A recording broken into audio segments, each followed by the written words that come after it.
Àbọrú, Àbọyè, Àbọṣíṣẹ o. Àbọrú, Àbọyè, Àbọṣíṣẹ o. Àṣegbó àtọ o. Àbọrú, Àbọyè, Àbọṣíṣẹ o. As you join in, let me know where you're streaming from and tap on your screen, please. Keep tapping on your screen. Àkó ojúmọ́, ojúmọ́ ire, ojúmọ́ ayọ̀, ojúmọ́ ìdùnnú àti àlàáfíà ló máa jẹ́ fún wa o. Nílé lóko lẹ́yìn odi níbi gbogbo tó ẹ bá ti ń gbọ́ mi. Mo ṣe Àbọrú, Àbọyè, Àbọṣíṣẹ o. Ojúmọ́ ire, ojúmọ́ ayọ̀, ojúmọ́ ìdùnnú àti àlàáfíà. Ojúmọ́ ire, ojúmọ́ ayọ̀. Thank you so much for that day. Ojúmọ́ ìdùnnú àti àlàáfíà.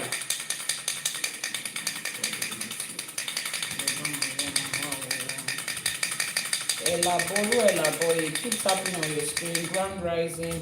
Welcome to another episode of Àṣẹ for today. This is season 2, episode 16 of Àṣẹ for today. Láṣẹ Èdùmàrè, ire owó, ire ọlá, ire ayọ̀ ló máa jẹ́ fún wa o. Ire owó, ire ọlá, ire ayọ̀ òun ló máa jẹ́ fún wa láṣẹ Èdùmàrè. This week is going to open us up into another level of greatness. God answers prayers. Hi, Ojúmọ́ ire, Grand Rising. Welcome into today. Janet Africana, please can you confirm that YouTube visual and audio is great? Àbọrú, Àbọyè, Àbọṣíṣẹ o. Àṣegbó àtọ o. Grand Rising. Keep tapping on your screen, keep liking, keep sharing. For those of you on YouTube, like, share, and repost. Like, share, and repost. Thank you so much. God answers prayers. Àbọrú, Queen Esther Evans. Grand Rising, Queen B. Grand Rising to you this morning. Today is episode 16 of Àṣẹ for Today, season 2. And we're delving into another Odù Ifá for today. Lately, we have been talking about something very important in Ifá. It's all good, thank you. Lately, we have been talking about a very important aspect of Ifá that touches on certain areas of our life. Who knows what our focus has been on lately? If you have been following me in the last 1 week at least, what are the things that we have been focusing on lately? What are the things we have been talking about lately? What part of our life have we been reflecting into the Odù for? Tommy, àlàáfíà fún yín o, àlàáfíà o. What is that part of Ifá or that part of our life that we have been focusing on in the last 1 week? I've been talking repeatedly about it. I still spoke about it yesterday. Who can give us so that I know that everybody is following? This is a continuous learning process. We have been talking about generational wealth. We have been talking about generational wealth. Bẹ́ẹ̀ni, Queen B, thank you. Solution, thank you. We have been talking about that.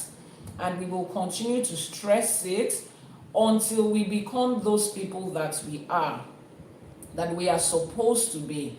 Until we become those people that we're supposed to be. I would say more than half of the clients that come to me at the point where they are struggling financially. It's just usually about financial struggles. If it is not direct financial struggles, thank you, Janet Africana. If it is not direct financial struggles, it is something that is coming as a result of not being financially capable. So you and I would agree that it is an important part of our lives, and we need to find out how did our ancestors do it in a way that they were, able to take care of life in the best that it came. Now, when we talk about finances, generational wealth, and Ifá, we are not saying that, oh, Ifá is used for money, as a lot of people will say. I have a lot of people, Efe, good morning, Grand Rising. I have a lot of people that come to me to say, can I use Ifá to make money? Can Ifá give me money? How do I get a divination? Send a message to the WhatsApp number that is on the screen. You'd see the message from the host. You'll see it there. It's written green app, and then you see the WhatsApp number. All the information that you need is there. It's there. It's there. It's there. The information that you need is there. The comments by the host, or somebody else can post it in the comment section for you. Àbọrú, Àbọyè. So when we talk about growing your finances in Ifa, we are not saying that the only thing Ifa gives you is money. And some people think that, oh, you are not supposed to be talking about Ifa and money. You just make everybody think that everything about Ifa is money. No, that's not what it is.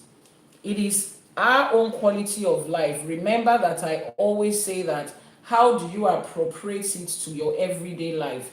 Fatima, Jane Juma has posted the WhatsApp number, so send the message. So we always say, how do we appropriate this to our everyday lives? That's what we talk about. So we want to become a people that is not financially incapacitated, financially crumbled, financially defeated.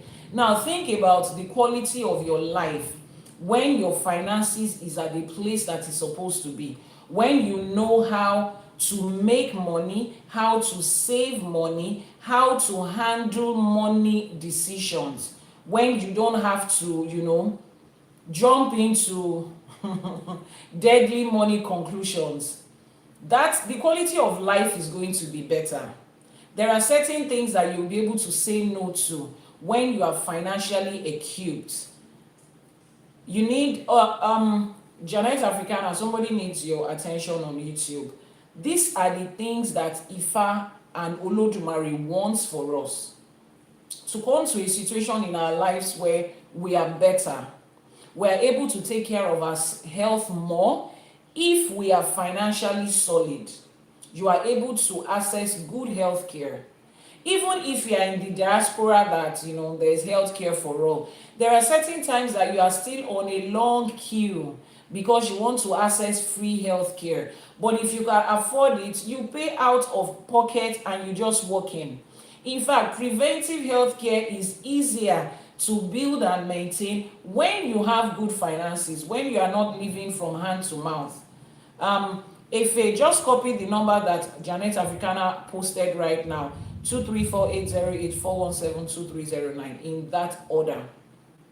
When it comes to our relationship, marriage, and decisions of that sort, we are able to make better decisions when we are financially solid and financially capable. Certain people are in relationships right now that they don't want to be, but because they cannot stand for themselves financially and they are still dependent on the person that is holding them down, they are there until they find somebody to save them. No.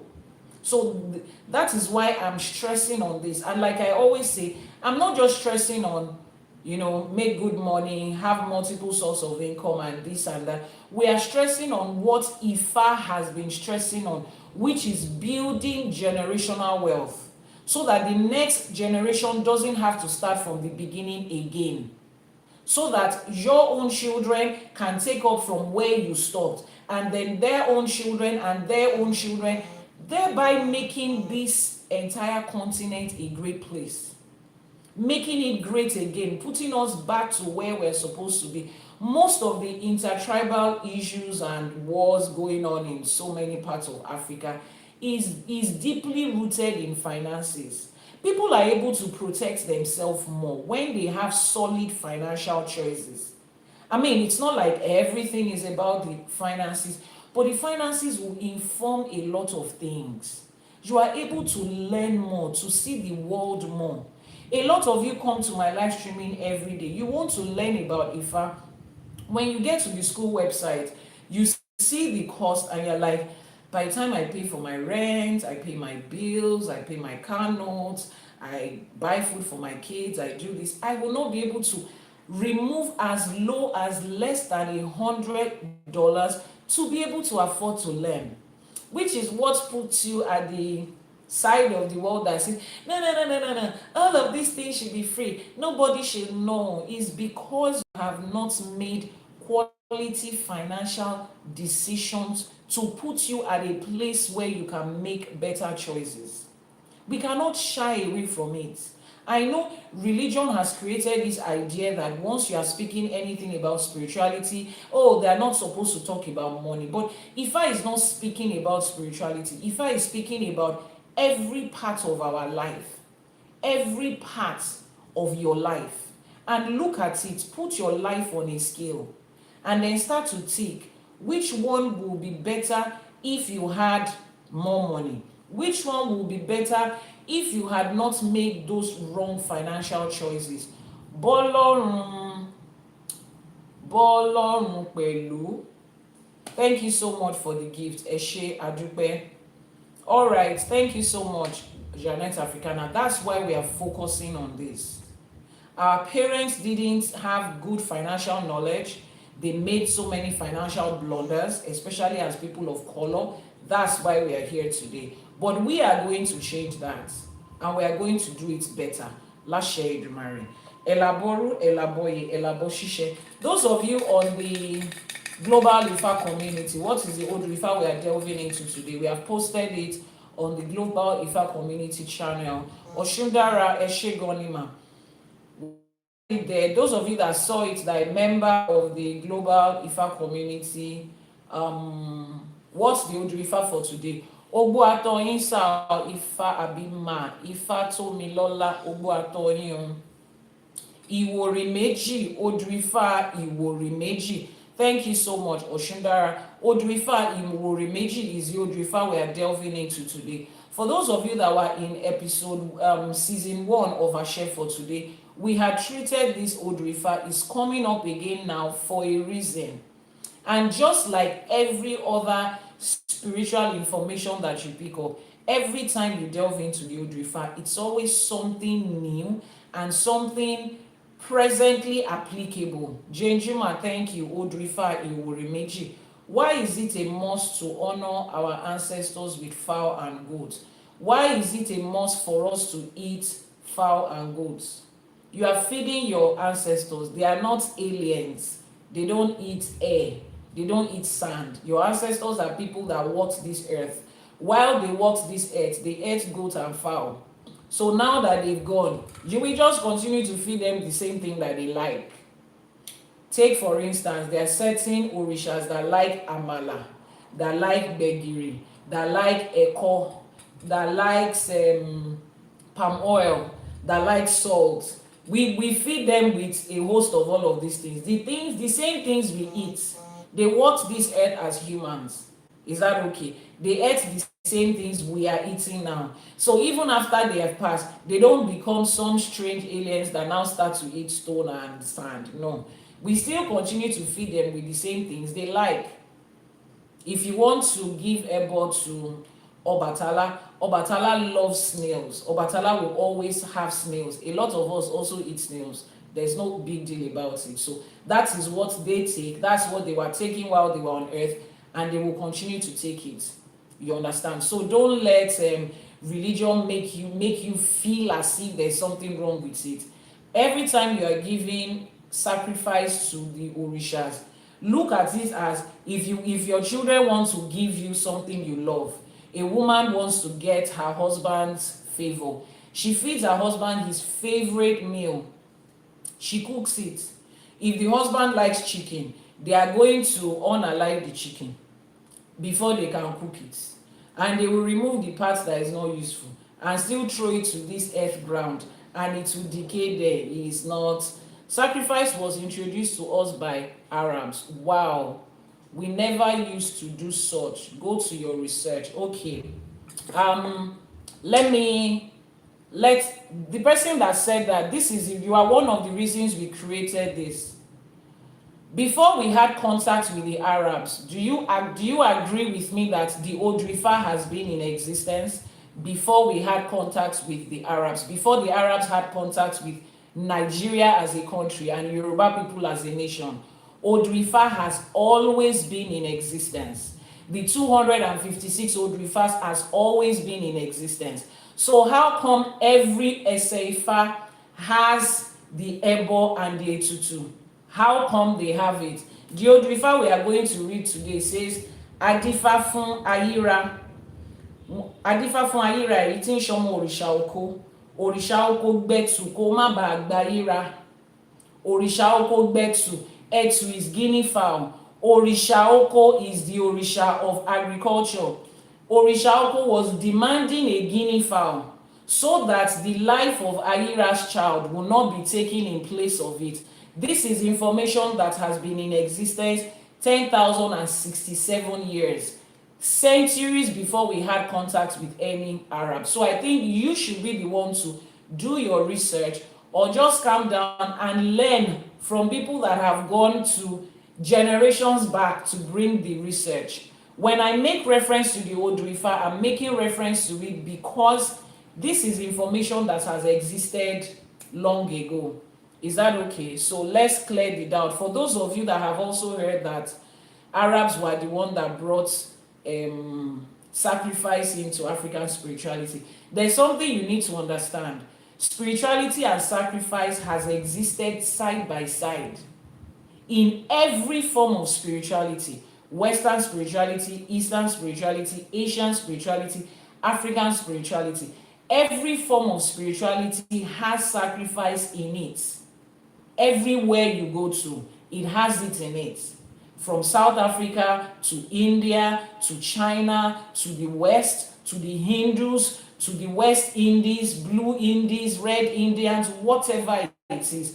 Every form of spirituality has sacrifice attached and embedded in it. That's the reason we have created the Ifá College, to give us more and more of this awareness and teaching. Ẹ ṣé púpọ̀. So the Odù Ifá for today is Odù Ifá Iwori Meji. Iwori Meji. Akọ́dáyé àṣèbà, àṣèbà ṣẹ̀dá, àṣèbà tí wáyé ọjọ́, àṣèbà tí wọ̀ oòrùn, Elédùmarè ọba tẹ́rẹrẹ kárí ayé, àṣèbà aníkíbà wá ṣe ò, òun ọmọ níṣẹ́ fàyàtì, àṣèbà ọba tó lọ kọrin kése, ọba lánàá, ọba lénìí, ọba títí ayérayé, àṣèbà aníkíbà wá ṣe ò. Ẹ̀yin ìyá mi ọ̀pàkẹ́ àlàkẹ́, ẹ̀yin alágogo idẹ, ẹ̀yin arógbá ọṣọ má balẹ̀, àṣèbà. Ẹ̀yin ìyá mi ọlọ́mú kan tí ń fún lọ́mọ lọ́mọ, ẹlẹ́sẹ̀ kan tí ń bẹ́lẹ́sẹ̀ méjì jà, àṣèbà aníkíbà wá ṣe ò. Gbogbo òrìṣà, gbogbo irúnmọlẹ̀ tá à ń ṣèbà fún lénìí, tá à ń ṣọ̀sẹ̀ fún lénìí, èmi lọ̀sẹ̀ ẹgbẹ́ ọ̀sẹ̀ Ògún, àṣemúsòmúsò ẹgbẹ́ wa ṣe ẹgbẹ́ ayé ẹgbẹ́ ọ̀run àkíkà, àníkíbà wá ṣe ọ́. Ẹ̀yin aláṣẹkù, ẹ̀yin tẹ́ ẹ ṣàwó kù sẹ́yìn fún wa, àwọn tó tẹ ìlú yìí dó káwa tó dé, àṣèbà àṣèbà àníkíbà wá ṣe ọ́. Àṣèbà orí, àṣèbà ẹlẹ́dàá, àṣèbà ifá, àṣeyé ìpa ifá o, àṣeyé ìpa òòṣà, òòṣà èèpà. Bá a ṣe tún lọ sínú ẹ̀kọ́ ifá mi ìlénìí, ọgbọ́n ìmọ̀ àti òye tó wà nínú ẹ̀, òun ni kó jẹ́ tiwa láṣẹ Èdùmàrè. Oore àti ire tí ifá ń gbé wá fún wa, òun ni kó jẹ́ tiwa láṣẹ Èdùmàrè. Ká má fetí ọ̀tún gbọ́ kó gba tòsì jáde o. Wọ́n ní Ọ̀rúnmìlà ní òrìṣà ọgbọ́n ìmọ̀ àti òye, kó wá fún àwa náà ní ọgbọ́n, kó fi ìmọ̀ àti òye hàn wá láṣẹ Èdùmàrè. Kí bá wa ṣe o, àṣẹ. We just paid homage to our ancestors and to the powers that be. Láṣẹ Èdùmàrè, they will continue to uphold us and stay with us. Now, a lot of people wonder, when we make our Iba, why do we focus on our ancestors? Some people even say, oh, those people are gone, they are no longer here. And certain religions even use the D word to, that they are unalive, they are no longer here. In fact, somebody is in the comment section here saying that our ancestors are lower than us, that our ancestors are lower than us, we are not supposed to pay homage to them, blah blah blah. And I always say this: Yoruba culture, language, lifestyle, everything that resonates with us, everything that described us, is deeply rooted in our spirituality. Is that okay? It's deeply rooted in our spirituality. Now, the reflection of what we do with our ancestors on a daily basis comes from the spirituality of what it is. When you find a group of Yoruba people, you will find them honoring people that are ahead of them, irrespective of the age difference. Even if it is 1 year difference, they call them elders. And it goes on like that in everything. We acknowledge social elders, we acknowledge political elders, we acknowledge age elders, we acknowledge elders in achievements, in accomplishments, in spirituality, and we maintain it for a lifetime. Irrespective of whether the person is still here or the person has passed, we always recognize and acknowledge them. Why? They have gone ahead of us. They have experienced life before us. Wọ́n ní kò sí bọ́mọdé ṣe máa láṣọ tó, kò lè lákìísà bí àgbà. Meaning that there is, no matter how much a child has and is able to afford new clothes, he cannot have tattered clothes or rags as much as an elderly person, which means if I buy new clothes today, if I started working 2 years ago and I buy new clothes, I have used those clothes for 2 years. An elderly person might not have new clothes today, but the ones they had, they bought it 20 years ago. Those clothes have been worn out, they have become tattered. They have that history, they have that experience. Their clothes have gone through experience. Torí ẹ̀ ló ṣe máa ń sọ pé ọmọ lè láṣọ ju àgbà lọ, but kò lè lákìísà tó àgbàlagbà. That experience, nobody can have it as much as somebody that has walked the path of experience. And whether they are in this life or in the other life, we can always gain from their wealth of experience, from their wealth of love, from the bigger revelation that they have right now. They can see life from a better point of view than we are seeing it right now, and we still need them to continue to guide us. A lot of you have these experiences with your ancestors, your mom or dad that passed, not too long ago. We have it, and it is real. We see them guiding us every step of the way. Elédùmarè, they will continue to guide, to keep, to empower us, and to bring Ore and Ire into our lives. For those of you on TikTok, please keep tapping on your screen, keep liking, keep sharing. Ẹ ṣé púpọ̀. So the Odù Ifá for today is Odù Ifá Iwori Meji. As you join, please click on the plus sign to follow. Those of you on YouTube, on TikTok, click on the plus sign to follow. It's very important. Click on the plus sign and follow. Very, very important. That's one of our goals for the week, to have as many following and followers from our live streamings. On YouTube, please subscribe, like, share, repost, and let's get going. Odù Ifá Iwori Meji will be reading from Essay Ikefa. Odù Ifá's half essay. I'm reading from the manuscript of the sacred text of Ifá put together by Ifá College, containing the ancient rendering of the Odù Ifá in Yoruba language, translated into English. The blessings and the lessons of that essay is what follows. How to apply that essay to your everyday life is the next thing. And the Iwori and prayers extracted from that essay, that is everything that is contained in each essay Ifá as put together by Ifá College. So if you have not pre-ordered for this text, then I want you to head over to ifacollege.ng. If you are catching a replay, the link will be in the description box of this video. ifacollege.ng. Go there and pre-order for this sacred text of Ifá. I know there's so many books out there that has a combination of the Odù Ifá in Yoruba and English, in Yoruba and Spanish, and they are very great books. But we haven't found any that goes down to break the lessons and the blessings in each essay, that tells you how to apply it to different areas of your life, and then also extract the Iwori that you can make after it. That is why we have put this together, and you want to head over to ifacollege.ng and pre-order. Ẹ ṣé púpọ̀.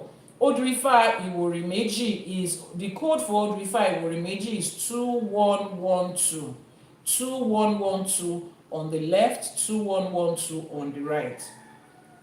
Odù Ifá Iwori Meji ní ẹ ṣiṣẹ́ kẹ́ ẹ lówó lọ́wọ́, àwo wọn nílé alára, ẹ tẹ̀dí mọ́lẹ̀ kẹ́ ẹ ṣòwò kẹ́ ẹ jèrè, àwo wọn lókè ìjèrò, adífá fún ayíra tí ń ṣọmọ ìyá òrìṣà oko, òrìṣà oko gbẹ́tù kó o má bàa payíra, Àbọrú, Àbọyè, Àbọṣíṣẹ.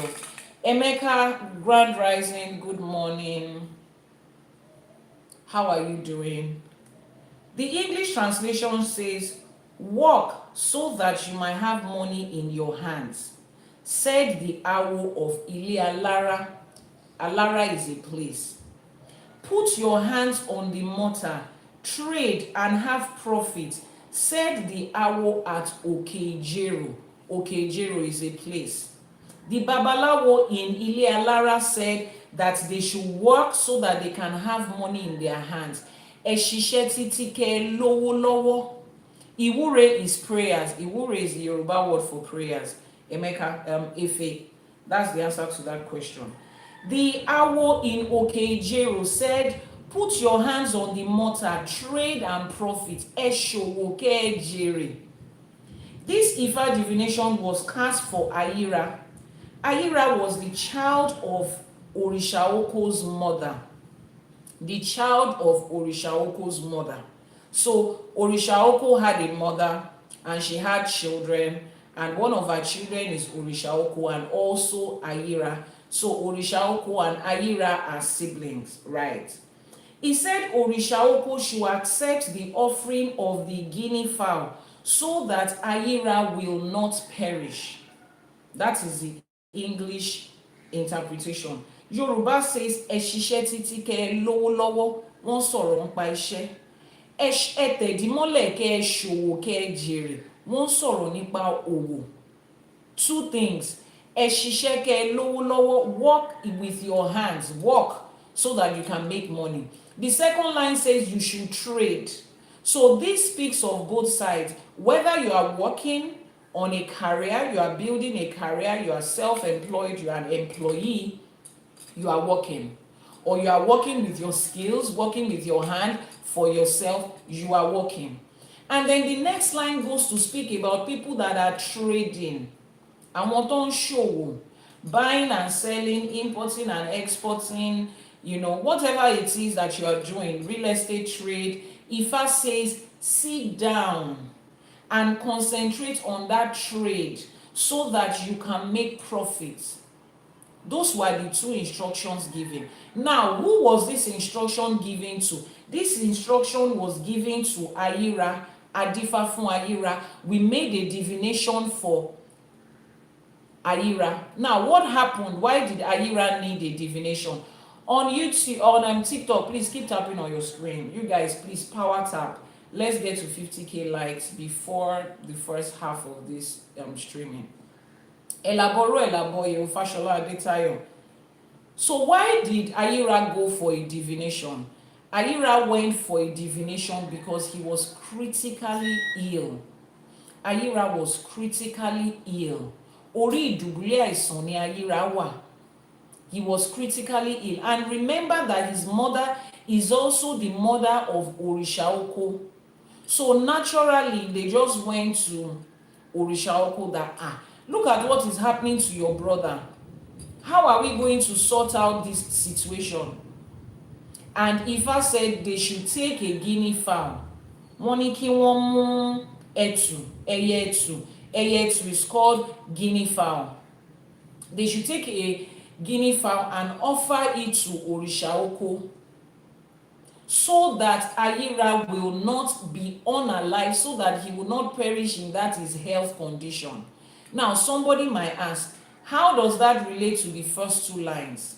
Why was anybody talking about working hard and making money before they now talked about somebody's health? Here is why. A lot of times, I said it at the beginning of this live streaming, the challenges you are going through does not require prayer and fasting and looking up to God and lifting your eyes up to the hills from whence cometh your help. A lot of the time, the answers to the questions you have, the solutions to whatever it is you are going through right now is wrapped around your finances. Yes. The answer to that prayer is just money. Being able to afford what you need to take care of the situation. A child needs to go to school. The parent doesn't have to pray before the child can go to school. They can literally find a school and pay the school fees. They might make a divination on which one do we choose. But at the end of the day, it still boils down to they being able to afford it. Look at some of the decisions you took in the past and think about it. If I had better financial knowledge, if I was more financially intelligent and literate at the time, would I have made this choice? Maybe not. And those choices has directly or indirectly marred the quality of your life right now and the quality of the people around you. Òrìṣà Oko was the brother of Ayira.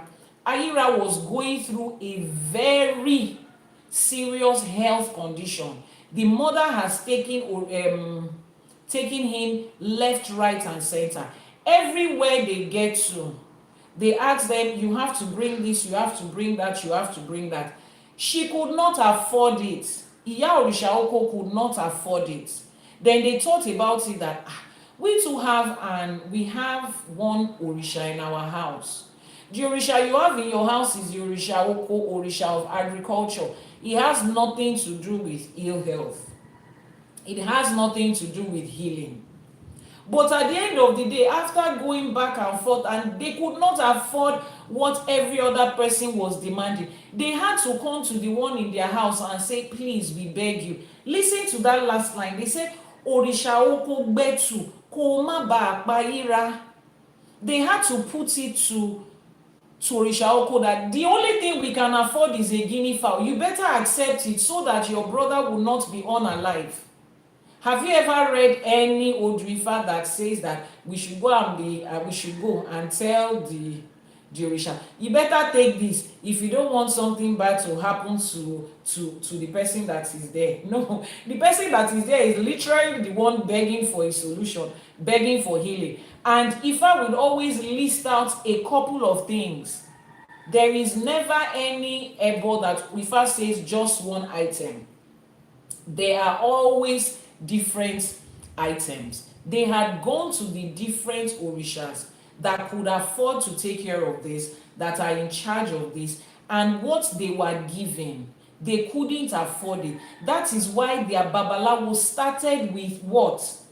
Work hard so that you might have money in your hands. That was what Awele Alara told them. In the process of going around, they went to the community called Alara. Look at this child. Ìyá Òrìṣà Oko carried her son, Ayira. Look at the son. And he was a grown child, grown man. He wasn't a child, grown man. Look at this child. Look at what was happening to this son. Look at this and that. They went there, spoke to every Babalawo there. Everybody was giving them a list of what to do. And they couldn't afford it. In Ile Alara, the Babalawo there said, you better work hard so that you can have money. They left from there. They went to Okejero. This is what is happening. This is the situation. Is there anybody that can help? Is there anybody that can help? They gave them the list of what they are supposed to bring, everything they are supposed to use, the herbal medications, the sacrifice and the appeasement. They still couldn't afford it. What did the Awo in Okejero say to them? Awo Lokejero said, put your hands to work, to trade and profit, so that you will not be seeing sacrifice and appeasement as somebody is trying to collect your money. These people are supposed to be philanthropists. They are supposed to be running a charity organization. They are supposed to give us something. Then when we see the results, we come back and pay them. No, I have said it before, I will say it again. A Babalawo, Iyanifa, Babalorisha, Iyalorisha, Oníṣègùn, Eléwé Ọmọ, all of those people in their different categories, before they could sit and perform this profession as their own career, they spent years learning it. Back in the day, you cannot spend less than 10 years in your Babalawo's place learning to become a Babalawo yourself. They had gone to drop those kids there from like age 7, age 8, and they are there till like adulthood. A child is dropped there at age 8. The child does not open his own shrine at 15. They had worked the same time you spend going to elementary school or primary school, high school or secondary school, first degree. They put the same time into that work. That's their work. While their friends were going to the farm to learn how to cultivate, were doing carpentry work, being a tailor, being a cloth weaver, being a teacher, and every other thing in between. This is their own career. So coming into the house of Awele Alara and saying, "You are not supposed to be able to collect this money." Our Alara said, "Go and work hard and get money."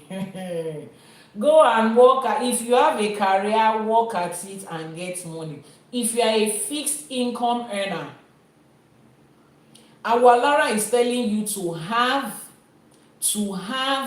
very good financial knowledge and intelligence that will help you to know how to manage that your current income and be able to save, so that when days come that you need money, you are not waiting for the next paycheck. Financial information, financial knowledge. You see, what you are lacking right now is not, "I need more money." Not exactly.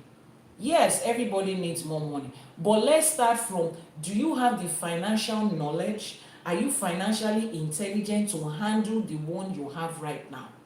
Because some people are living on a lower income level than you, and they are still managing life with more commitments than you have. Financial knowledge, financial intelligence, that's what a lot of people are lacking. When they went to Okejero, told them the whole story, Baba says bring this and this, they could not afford it. Awo Okejero advised them. He says, if you are in business, work hard, make profit, so that you can be able to afford basic things of life, like you taking care of your health. Now, when they looked everywhere around and there was nobody to go to, they now remember, we have an Orisha in our own house too. They went to the Orisha. They are the ones that went to the Orisha themselves and took, see, the only thing that they could afford was Eyetu, guinea fowl, and they took it to the Orisha and they said, "Orisha Oku, you better collect this guinea fowl so that your brother will not be unalive in this situation." They went by themselves. They said, "Orisha Oku gbetu ko ma ba pa Ayira." In fact, they were hanging the life and the existence of Ayira on his brother, Orisha Oku. Is that not what every one of us do when we are now in tight situations? We now go to that our friend and family. We have been friends for 10 years. Are you saying you are not going to give me this thing on credit? You are trying to guilt trip them. That's what they were doing to Orisha Oku, trying to guilt trip Orisha Oku that if you don't accept this thing and do it, your brother will be unalive and it will be you. They said, "Orisha Oku gbetu ko ma ba pa Ayira." As if pe Orisha Oku ló fẹ́ pa Ayira. How do we say that in a way that you will understand it? They said, "Orisha Oku, accept the offering of the guinea fowl so that Ayira will not perish." Yoruba did not say so that Ayira will worship. He said, "Ko ma ba pa Ayira," meaning that so that you will not unalive Ayira. Those are the literal words. Imagine. It now came to the point that they had to be guilt tripping the person in their house into, "You better do something. You better just do something now. You cannot watch your family members go hungry." Those of you that are breadwinners of your family, is that not the same thing that is being done to you? One of your uncle's sister has gained admission, her daughter has gained admission to school. The father cannot afford to raise the children that they brought into the world by free will. Then they call you as the breadwinner. Do it so that they will not say that you're a bad person. This money God gave you is for all of us. So your mother is one that is telling you better do it so that my brother will not be thinking that my child is not. They don't know how much you are earning and how far you are walking. That is why I'm screaming on top of my voice right now. Generational wealth. If you are the only rich person among 50 poor people, your situation is worse than poverty. because they will, when it gets right down to it, they will hang it on you. Mama fell down from the staircase, she's in the hospital, you better do something now. If mama die, if mama goes like that, I will not forgive you over your own money that you are working for. That's what happens. That's the situation that they placed Ayira and Orishaoku, telling the brother. From this explanation, he says, Adifa fún Ayira, èyí tí ń ṣọmọ ìyá Orishaoku. Orishaoku was born first, so he's the elderly one. Ayira is the younger child. So they were telling the elder brother, this is the only thing we have to give you. This is the only thing we have to give you. Take it. If you like, say it's too small, because we have gone to all your fellow Orishas. All of them are asking for exorbitant things that we can. It's not, they are not asking for exorbitant things. It's because you cannot afford it. So the only thing, at least they even had something to bring. Some people don't even have anything to offer their friends and family in exchange for the services that is worth hundreds of thousands. They don't have anything to offer. All they have is to guilt trip them into, you better do it. How can I be a friend of a lawyer and I don't have somebody to stand for me in court? If your friend is offering you free legal service, is different. But you guilt tripping them because you have refused to work or be financially intelligent to save money, no, don't do it. And for those of you that is your reality, that is what family and friends have resulted into, treating you that kind of way. On their behalf, I say sorry. It's not like they too don't want to work. Some of them too are lazy, we know. Emotional manipulation, eshegoni, golden light. Some of them too are lazy, we know. But please, on their behalf, we say sorry. Understand the fact that they are your siblings. If your parents raise them with good financial intelligence and knowledge, all of you will be succeeding together. It will not be one pattern. As long as the person is not a minor and they are not invalid and they are not senior citizens that have come to a point in their life where they cannot take care of themselves, they are not your responsibility in the true sense of it. Even a senior citizen, they too are supposed to be working and saving money and growing wealth in their productive years, so that when they grow old, their retirement plan is not their children.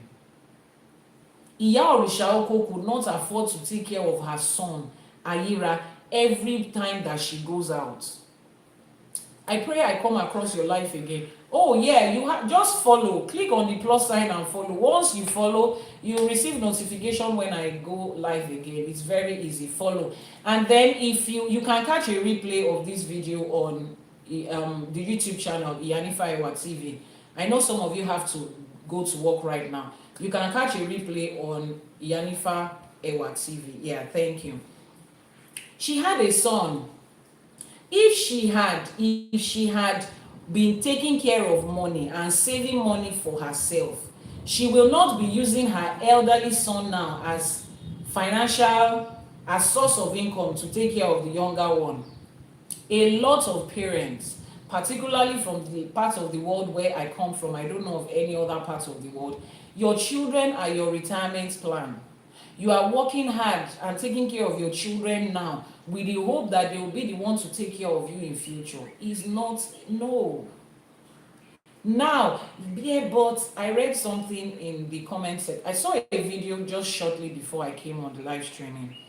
The lady said, I think she's Ghanaian, she said her husband gives his mom 2,500 cedis every month. That should be around 250,000 in naira, and in dollars that should be around maybe $250 or something every month. That's what she gives to his mom. But they are planning to build their own house. They are planning on starting to have kids, and she told the husband, you have to cut down what you are giving to your mom. And I saw comment section, no, we should take care of our parents. Your parents should come first. As much as I love to take care of the elderly people around me out of my own free will, because they are family and because I love them and because I can afford it, it is not your responsibility. It is not. If your parents have given birth to you right now and they are taking care of you, you have minor children you are taking care of right now, you brought them into the world. They are your responsibility as long as they are minors. That one is not a choice. You are not doing them a favor. You are not doing them a favor. You are the one that decided to have them. Or maybe you accidentally have that child. Okay. But that child has now become your responsibility to take care of. But by the time they are grown and you are old, you are not their responsibility. You are not. There is a difference between I love to take care of people, I have more than enough, I want to care for my family the same way I want to care for strangers. There is a difference between that and you being responsible for them. So please, your grandparents, great-grandparents, and parents made that mistake. They have 7 children. Send the first 2 to school to get Western education. Support them with everything, with the hope that they are going to take care of their younger ones. Then a 21-year-old girl becomes parents to 5 children that she did not ask to have. She's still going to go on in life to have her own children. And she's already a parent to your own children. They are your children. They are not her children. She did not ask to have younger siblings. She did not make that decision. Now she's working and she's earning money, and you have to force your own responsibility to be part of that. No. Yes, we're a group of people that are dependent on community. We love family, yes. Let us love family out of free will because we choose to, because family is beautiful. Let it not be manipulation, guilt trip into, look at your sisters. What is your how do you define your success when your family members are free? I'm defining my success by myself. It is my success. That's what you call it. It's not our success. It's not us that is going to work or going to school. And most of the time, these younger siblings tell them to come and join you in the business you are doing. But our sister is a millionaire. Our brother is a millionaire. Some of them will even come to the house and be making life uncomfortable for the spouse of their brother or sister who is the breadwinner. Is our brother's money. Is our brother's money. Where are you? Is your brother's money. How did it become your money? No, in the order of things, when they are writing next of kin, his wife or the husband are not supposed to come first before you. Go to your mother and your father's house. Let them take care of you. Let them see the choice that they made. Let them feel the pain of the wrong financial choices that they made and help you to make better ones right now. So please, to every African young person right now that is raising children, your children are not supposed to be your retirement plan. Start to build a stable retirement plan for yourself. Your retirement plan should be your money from your hard and smart work. When I was in uni, my grandmom's place was not far from where I was. At that age, while I was in uni, she would still bring me money. She would still bring stuff for me. I never had to till my grandmom and granddad passed. I never had to give them anything. I never had to. I didn't say I didn't. I never had to. Because on their own, in fact, sometimes I'm the one that walks in there to say, grandma, this money you are counting, and you don't have anything to do with the money. What do you mean I don't have anything to do? I have a party to attend tomorrow, and they are going to sell ashwebi, and I want to buy gold. I say, enjoy. You worked for it, it's your money. Can I just have small? Let me go and make my hair. It was her joy to do it for her grandchildren. I did not get scared every time she calls me and I see her call. I'm like, hey, grandma has called today. What will they say happen? Especially when you are calculating money. You are trying to calculate your bills. You are looking for which one to cut and which one to cut. The family calls. Like that song. Anytime phone they ring, family they call.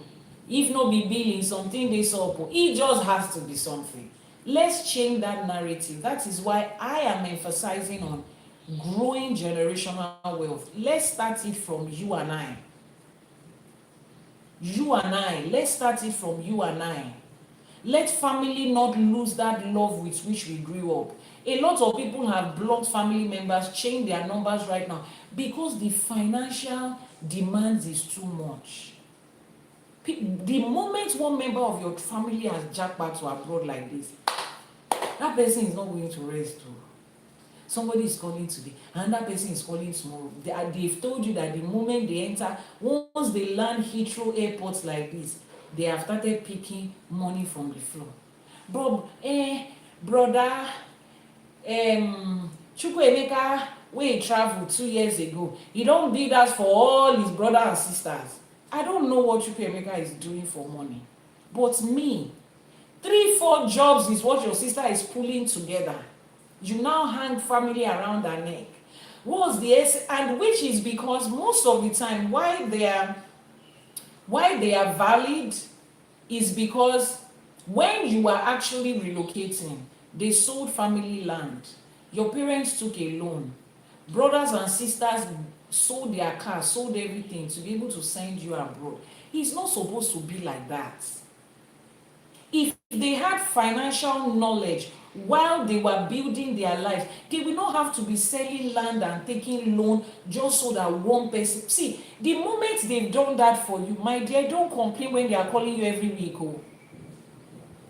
Family property was sold. Family members stood as a guarantor for you to take a loan and travel abroad. They will, 2 weeks after you have landed, they expect that the money will be coming in. You got abroad and you found out that to be able to break even, say you have paid house rent, you have paid your bills, to be able to get past that is grace of God. Let alone having to now say you want to pay back. For your own mental health, you start to block every one of them. Can I just calm down and focus and be sane and be actually able to work for this money? And then the family back home is saying, imagine, after everything we did for her, she just went like that. You see these things? You see these things? Someone said, before my dad passed, if I need money, it's a loan, not a gift. Your daddy and my daddy must have been from the same community of elders. You see this? This Odù Ifá says, Òrìṣà oko gbetu kó má bàa payíra. Whatever it is you are going through as emotional blackmail, emotional pressure for finances, it's a collection of lack of financial intelligence on everyone that contributed to where you are today, and you cannot continue in that ignorance. YouTube, Mr. Timothy, respond to what people are asking. What exactly are you asking? What are you talking about? As you are listening, you will know what I'm talking about. You can hear me, you understand English, you just typed in English, so you can listen. Knowing what I'm talking about is listening.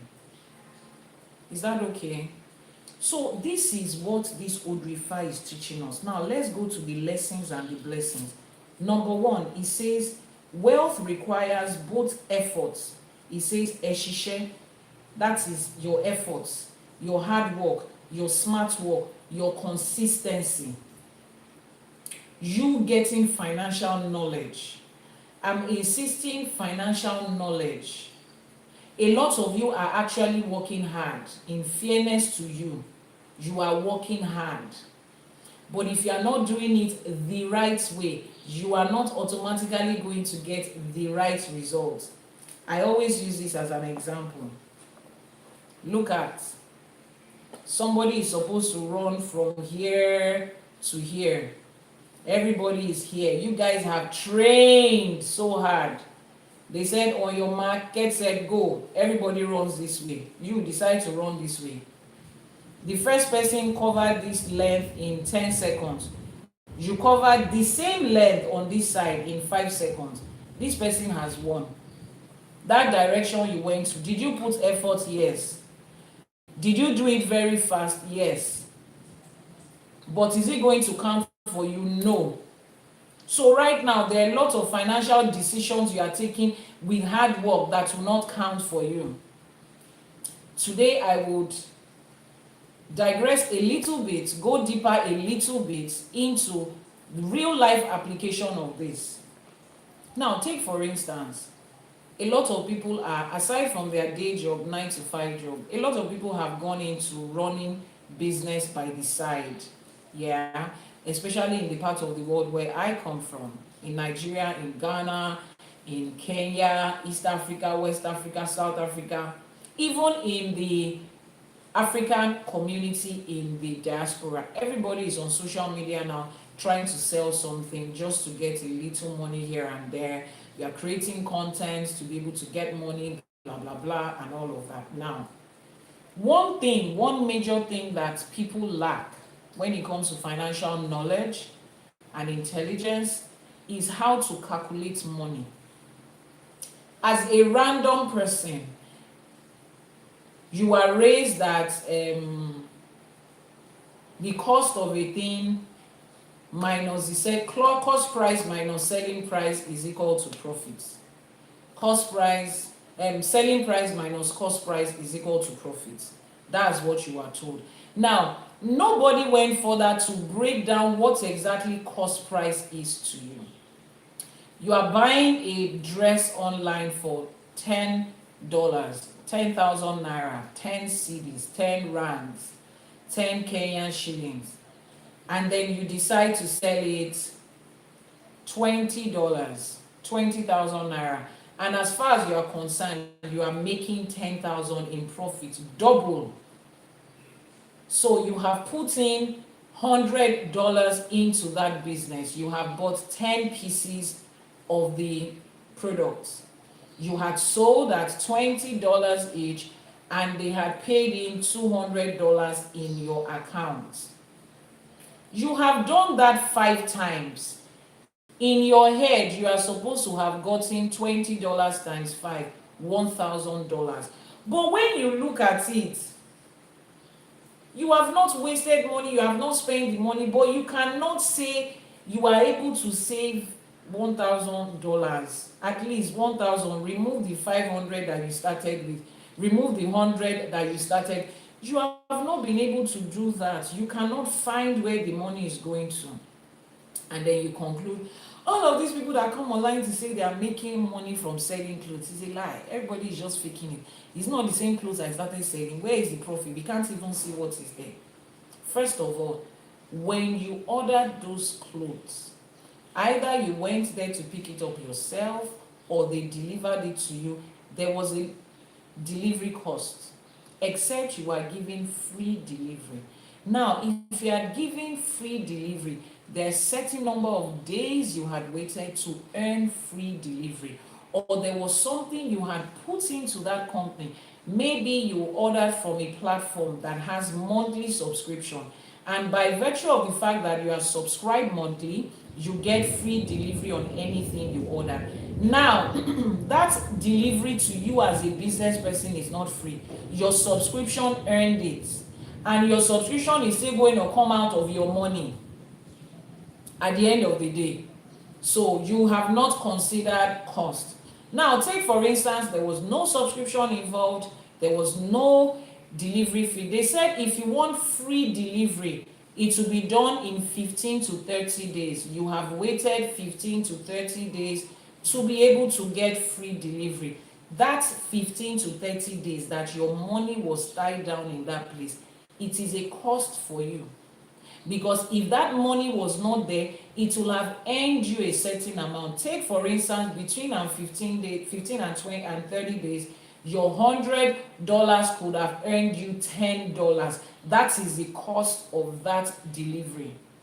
So when it lands in your house, it's not $100 again. Delivery fee is number one. When you are chatting with them, you had spent money on internet, on Wi-Fi, on data, whatever it is that you call it, is part of it. Every time you had to wake up at night to say, this supplier, nighttime is their own time. The sacrifices of time that you made is part of it. You as a person Who was the one going back and forth before you eventually concluded the bargain, picking it, sourcing? If you employ a procurement officer to source those products for you and to negotiate, to bargain on your behalf, you are going to pay them a percentage of what you are ordering. Most of them take, let's say, 10%, meaning that procurement officer would have also taken $10. We have come to $20 that you did not calculate. Money for data, let's say that one is $2, that's 22. Let's even say you are not paying yourself, because if you are not doing that, you are probably just going to be sleeping. It's okay. 22. It gets into your house. You now start set ring lights and you are making video.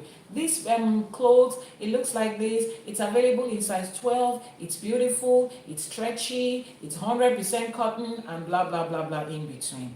You have created content for that product.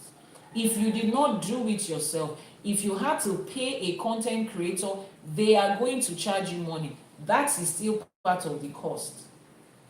Then for every time that you post, you repost, you're on social media, oh, they said you should post here, you should share here, you should post to your story, blah blah blah blah, everything in between. If you had a social media manager who was taking orders for you online, maybe 1,000 people chatted you up and you responded, and at the end of the day only 100 people bought.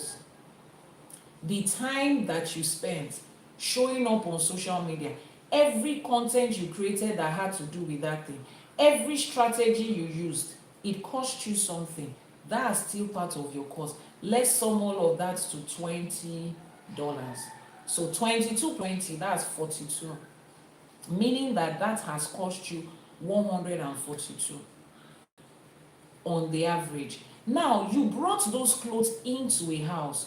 Oh, you don't have a shop at the moment, it's your house, but you are paying rent. Where is the rent going to come from this money? Why are you doing this business? So that you don't have to take rent out of your salary in your day job. So that you don't have to pay all the bills out of your salary. You use power while you are in the house. When you are packaging it, you're packaging nylon, the fancy stickers you put, the written notes, all the aesthetics that you put around your product to make it look beautiful. It's part of your cost.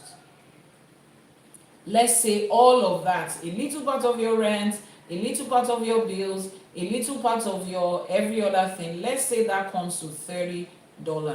We had 42 before, plus 30, that's 72. Eventually it gets to your clients.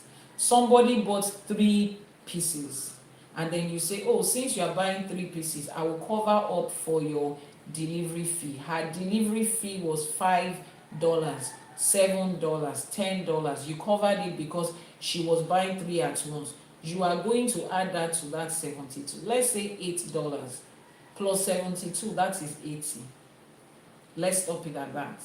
So $180 was actually what it cost you, and you have sold everything for $200.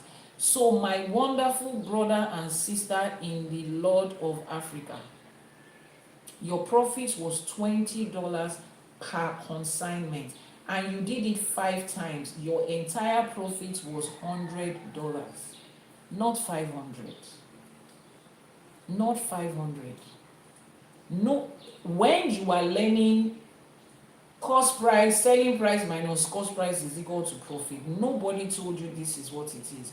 So I tell people, a lot of the people in the side of the world where I come from, I don't know what happens in your own country, that are running business online, they are just having fun. They are not running a business. What they are doing is not profitable, is not as profitable as they think. And that comes from work, lack of financial intelligence. You are coming online every day, posting 5 days a week. They say we should post here and post there. You are doing all that, consuming time, consuming data, consuming power, everything that goes into it. Yet, after 1 week, is only 1 item you sell. In a whole month, you are probably making 10 sales. Meanwhile, you have friends competitors on that same social media that are selling in bulk what you are selling. They are targeting bulk buyers and they are selling to them 1,000 pieces per consignment on the same social media where you are. The difference between you and them is the knowledge that you have. How do I position myself as a bulk buyer? How do I position myself in such a way that people listen to me and people believe me and people trust me? People ship. You are shipping from China. Have you seen your supplier before? You went through certain things before you trusted them and you picked them, and a whole 40-foot container is on the high sea and is coming to you, and you have paid for it in full, including logistics. They know how to target people in your country and you find them. Why can't people also find you? Somebody will say, but people that supply in bulk, they have to have the products in bulk. My first business online 16 years ago was drop shipping of hair, when Brazilian hair was the thing. Drop shipping. I lived in Ibadan, another state in Nigeria. Lagos was where my supplier was. I never brought any of the pieces of those hair to my house. I never saw them. I didn't even used to buy hair. And I sold. And in the first 1 month I started selling to that woman, she gave me a special gift for bringing in the most sales. What did I do? I did not have to have the products. But I was raised with people that had financial and business intelligence. I had learned a lot of all of those. And I put it in there. And I was in Ibadan, the cheaper part of Southwest. People that were buying from me were in Lagos and they were paying beforehand. And then I started to push myself to the places where I will find Africans, especially if you are in Nigeria. You don't understand how the rest of the world is looking to Nigeria to buy things. If they don't buy from China, East Africa, Nigeria is the next place they are looking to. At that time, Ghana was looking to Nigeria to buy stuff. And you are Nigerian.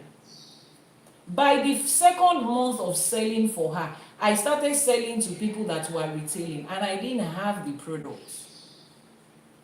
One of the things I did, let me explain to you, and some of you might pick this.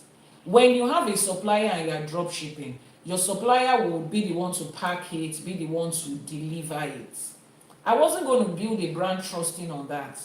I printed my own nylon packs, my own luxury packs, I printed my own. And I sent it directly to my supplier's office. It didn't even come to me in the state I was. It was sent directly to our office. And I called her, Auntie, they are delivering 100 pieces of my branded packs to you today. Let it be there. As you are delivering for me one by one, put my own product in my pack, take a picture of it before they send it out. I had my own logistics person. People were looking for jobs. The first person that worked for me, I met him on Twitter. He was a graduate of Covenant University at the time. He went on to work for GT Bank, and I think he's working for Premium Trust or something Trust Bank now. When the guy was going to write his, when he was going to get his recommendation to get a job in GT, my company wrote a recommendation for him. I was so proud of myself. And GT called me, what can you say about this person, blah, blah, blah. I was like, wow, this is my little business that I was doing from home. And he got the job. Now, I didn't say he got the job because of my company, but, I just put it out on Twitter. I need somebody in Lagos who can represent a corporate brand. And the guy would wake up in the morning, dress up like somebody that is going to work. He was a graduate of a private university. He was also staying in Ibadan like me. He just went to Lagos to see what Lagos had to offer. And he decided to, since this company and this job involves delivery, going to one place or the other in Lagos, it was going to help him to know Lagos because he just moved into Lagos. And I go and meet my supplier. He was there that day. We were on a call. That's the person that will come and pick my... items. And after about 2-3 weeks, we had our own branded t-shirts that he would wear under his blazers. When I have a delivery, he goes there to pick up and he takes it to the customer. And everybody I deliver to will say something. Where did you find this your own logistics company? Because logistics company in Lagos, you and I know the way they are. They are the weapon fashioned against entrepreneurs. Those people, they came from the pit of wherever to just come and frustrate the life of online business owners. I don't know who employs them. I don't know where they got them from. People were asking me then, the person that comes from you is the only person that comes here, very eloquent, calm, decent guy. I said he's not a logistics company staff, he's my staff. The first person that did wholesales with me was from that company, the bank that I usually send items to. She was one that linked me with the first lady that bought in bulk from me in Kenya. And I stopped selling one, and we started shipping to the lady in hundreds. And I started looking into Kenyan market. Where can I find it? How do I find it? Financial knowledge, financial intelligence. So when you come to say, Iyanifa, I'm working so hard, I'm doing everything, things just don't seem, as long as you don't have a spiritual problem, the next problem you have is ignorance, lack of knowledge, on that thing you are doing. Nobody teaches you that in school. That is one of the ways that they shot us in the leg. Nobody teaches you that in school. Financial literacy is not what is taught in school, and it's so sad because your finances is a huge part of your life. Why wouldn't anybody teach you that? And then they are teaching you dy dx. I don't have any problem with dy dx. Find x if 7 is equal to 300 and the square root of. I don't have a problem with that. In between, I have never had to calculate anything in real life using square roots. But you spend time learning that. They made you go through that. Nobody is talking about this other part of it that has now become an essential part of your life. If you get a good job, you get well paid, and you don't know how to manage your finances, you'll be worse than somebody who is unemployed. So this financial knowledge is what I'm stressing. I've said it a couple of times over the week. I'm putting together financial classes, business classes that is rooted in Ifa and in our African tradition.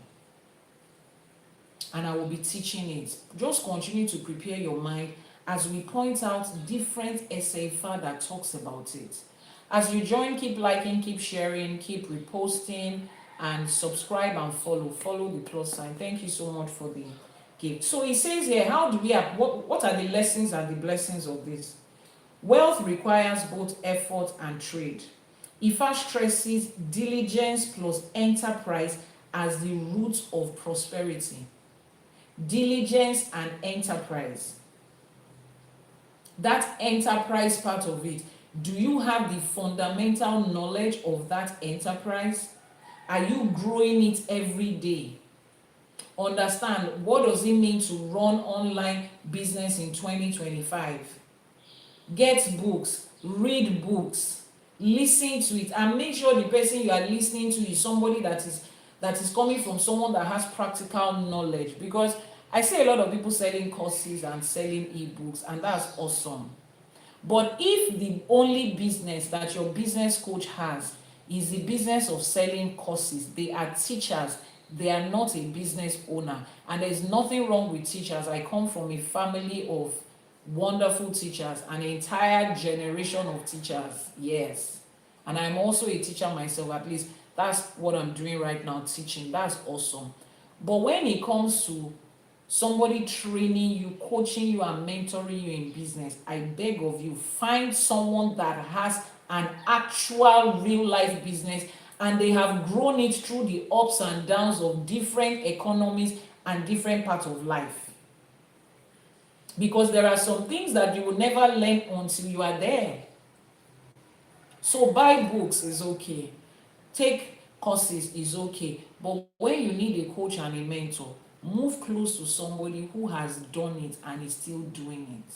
Over the last 25 years I have been an entrepreneur. I started my business while I was in uni, made mistakes here and there, learned at the time when, you know, I didn't particularly need the money, my family didn't need the money. I was just doing it for fun, and that was because it was what I loved. And immediately I left school, I never bothered to apply for a 9 to 5. It was never going to be my thing, and I knew it from the onset, and I faced the thing that was mine from the zero. And structurally, over the last 20 years, I have built businesses in Nigeria, in Ghana, in the UK, in Dubai, in the US, in Canada. From importing and exporting to fashion accessories, to real estate, agriculture, spiritual herbs, medicine, and every other thing in between. And I can tell you that business requires just, I need money. A lot of people think, oh, the reason I have not been able to start something or grow anything is because I don't have money.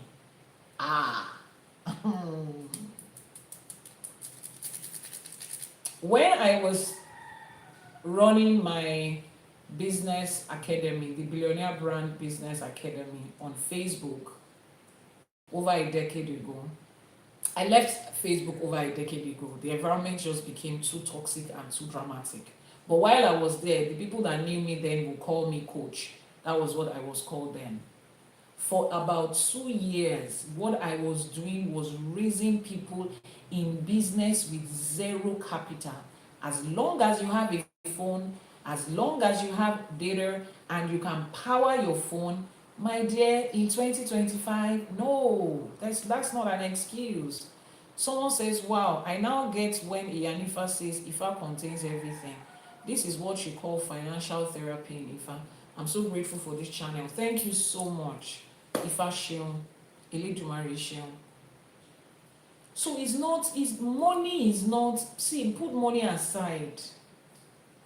A couple of days ago, my husband and I were talking, and I was like, do you know how many business ideas, profitable, structured business ideas I have put down? I don't have the time to do it. One of the things that I'm going to do when I start this financial teaching is, once I see certain people that I know that they are committed, they are ready to work, I will share a lot of these business ideas that you do not need little or zero capital.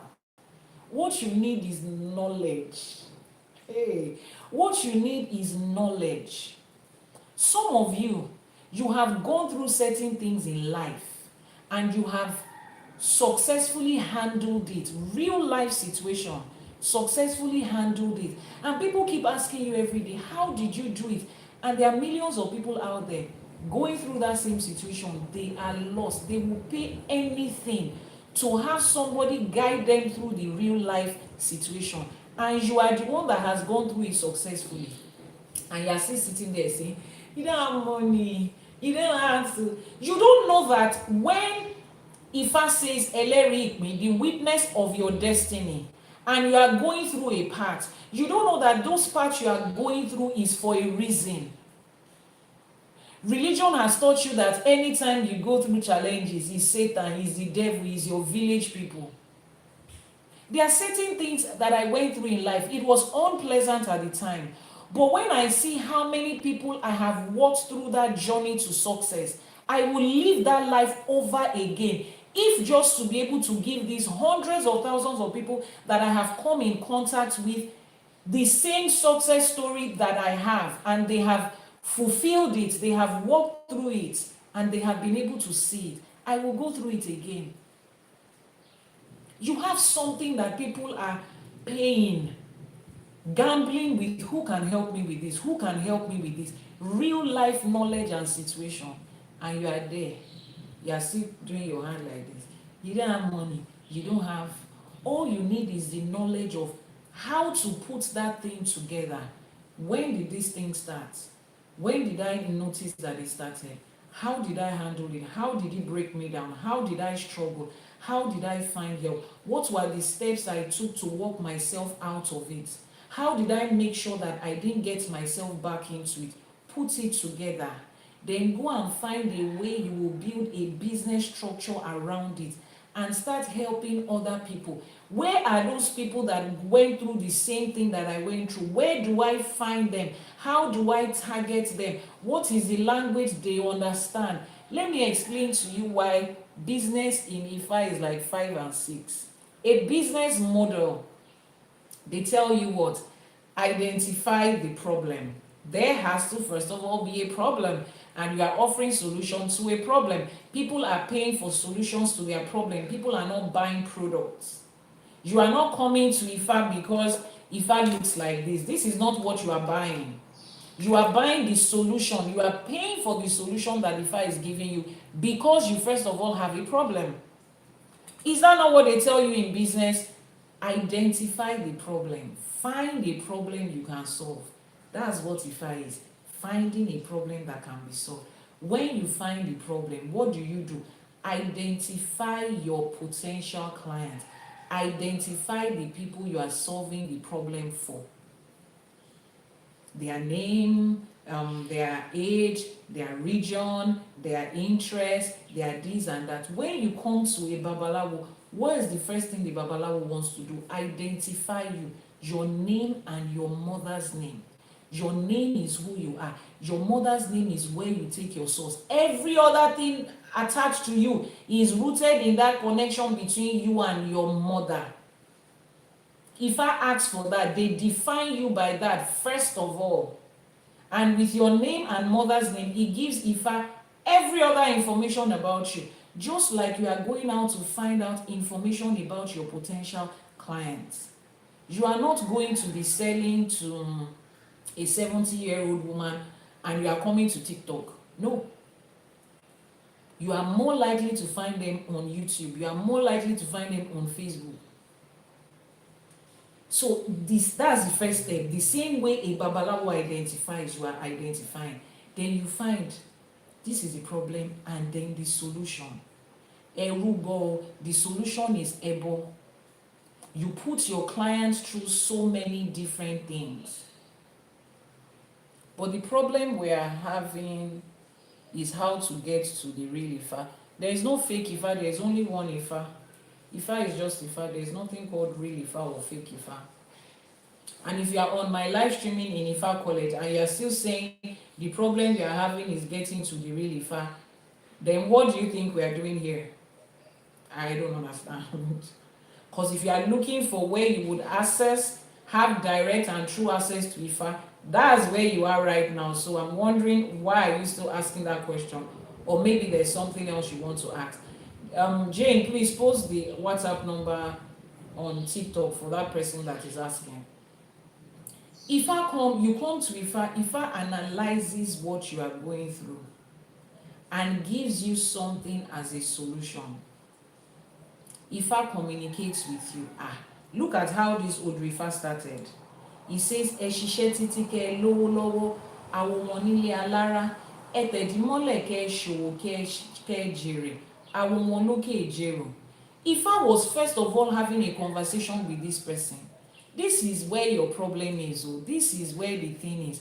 When your customers come to you, whether you have set up an automated conversation with them, the difference between someone that is buying and selling and someone that is running a business, you just want them to come to your DM. How much is it? 25,000. Pay, go. That's the fastest sales I've gotten.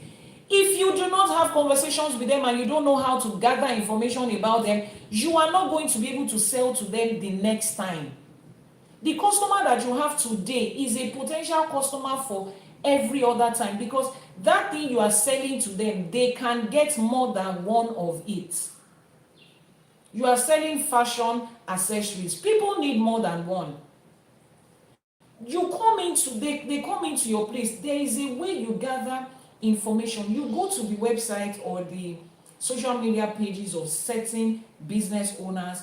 You see, fill this form. They ask you this. Oh, why do you need this? Oh, why that? Oh, why? Your customer comes to buy shoe and bag. Oh, I want this red shoe. You go and be friendly with them. Ask, oh, why did you pick that red shoe? Is red your favorite color? Oh no, there's a particular event we have and it's red. Okay, but we have a lot of other red shoes. Why did you pick this particular one? Oh, because I don't really like heels. You are noting things about them.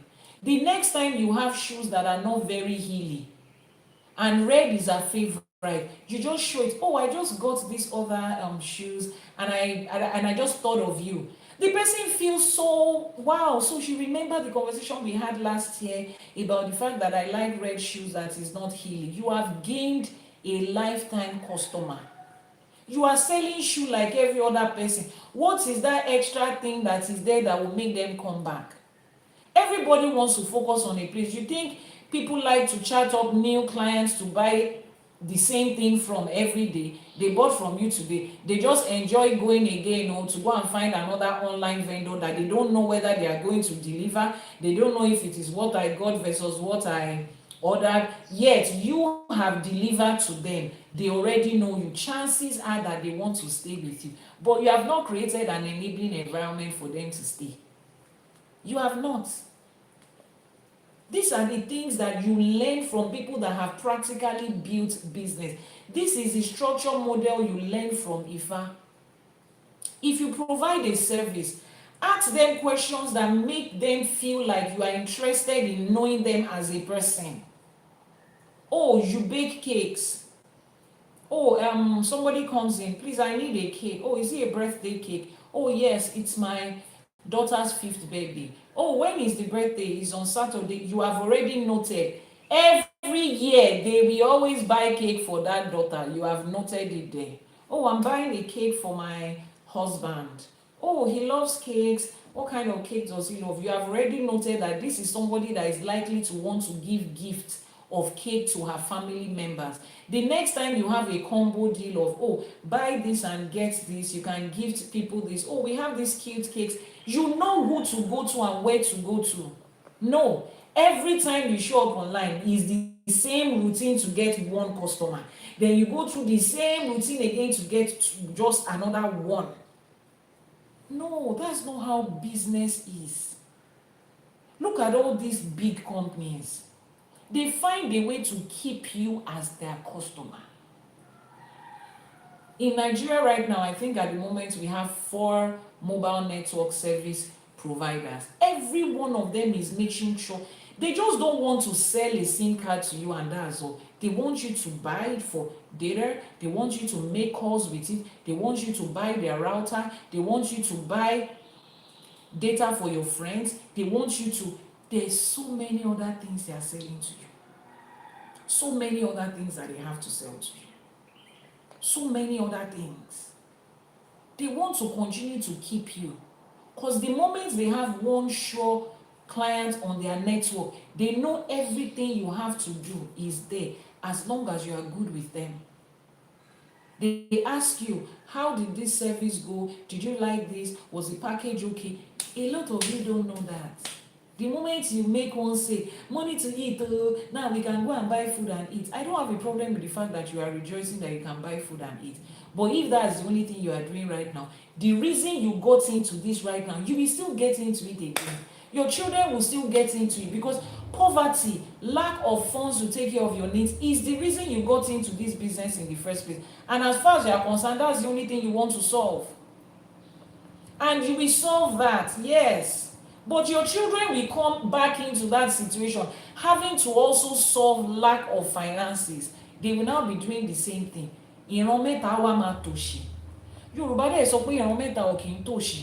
3 generations must not be poor. It's forbidden in Yoruba land. In Ifa, ìran mẹ́ta ò gbọdọ̀ tòṣì.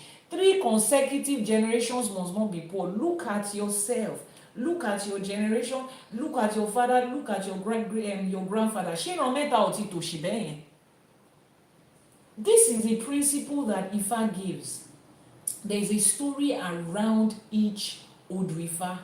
You go online and people tell you storytelling is what sells.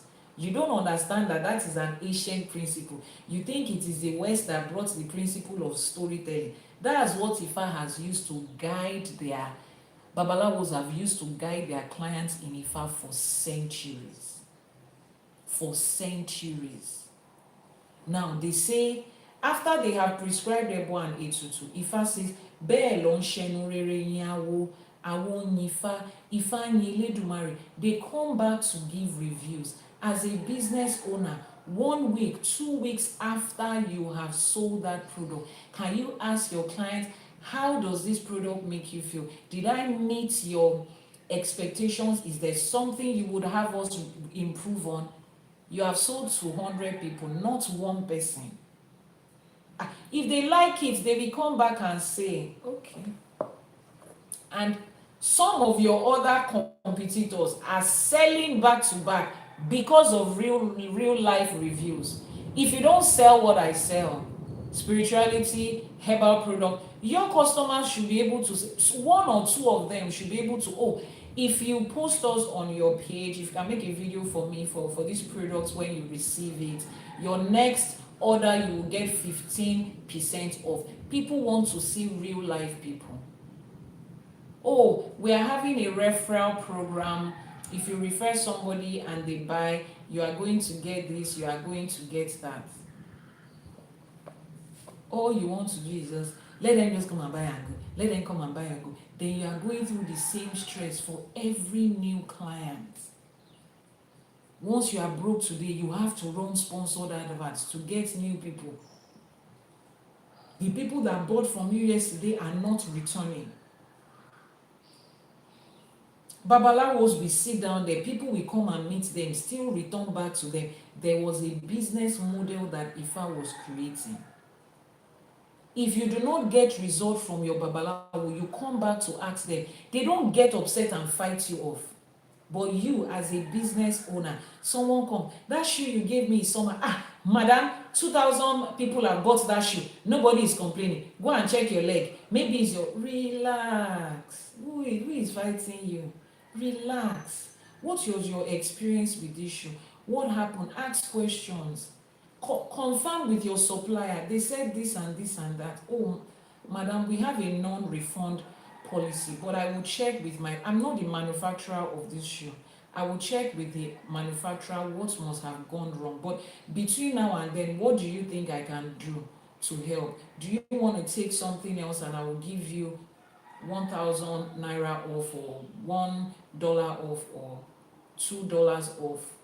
We are reasonable people. Sometimes we look at it like it's true. She's not the one that made the shoe. It's what she bought that she's selling. The way you speak to us will make us feel, okay, it's fine. I just thought to tell you, and please, if you still have more of it, don't sell it to anybody else again. Okay, ma, would that be all? Are you okay with me? I still have so many other things that are good. You know, you just have a way to, you will learn that. You will learn it. We do it in Ifa. Somebody comes back to say, the consultation I did, the airport that I did, nothing changed. We don't yell at them, go away, it's not me.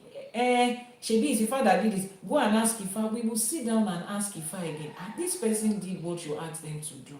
Why is the situation like this? Then Ifa will say, after he did it to an airport, he went to sleep with somebody's wife. And then you say, please, sir, how many people have you been engaged with, intimately in the last 2 weeks?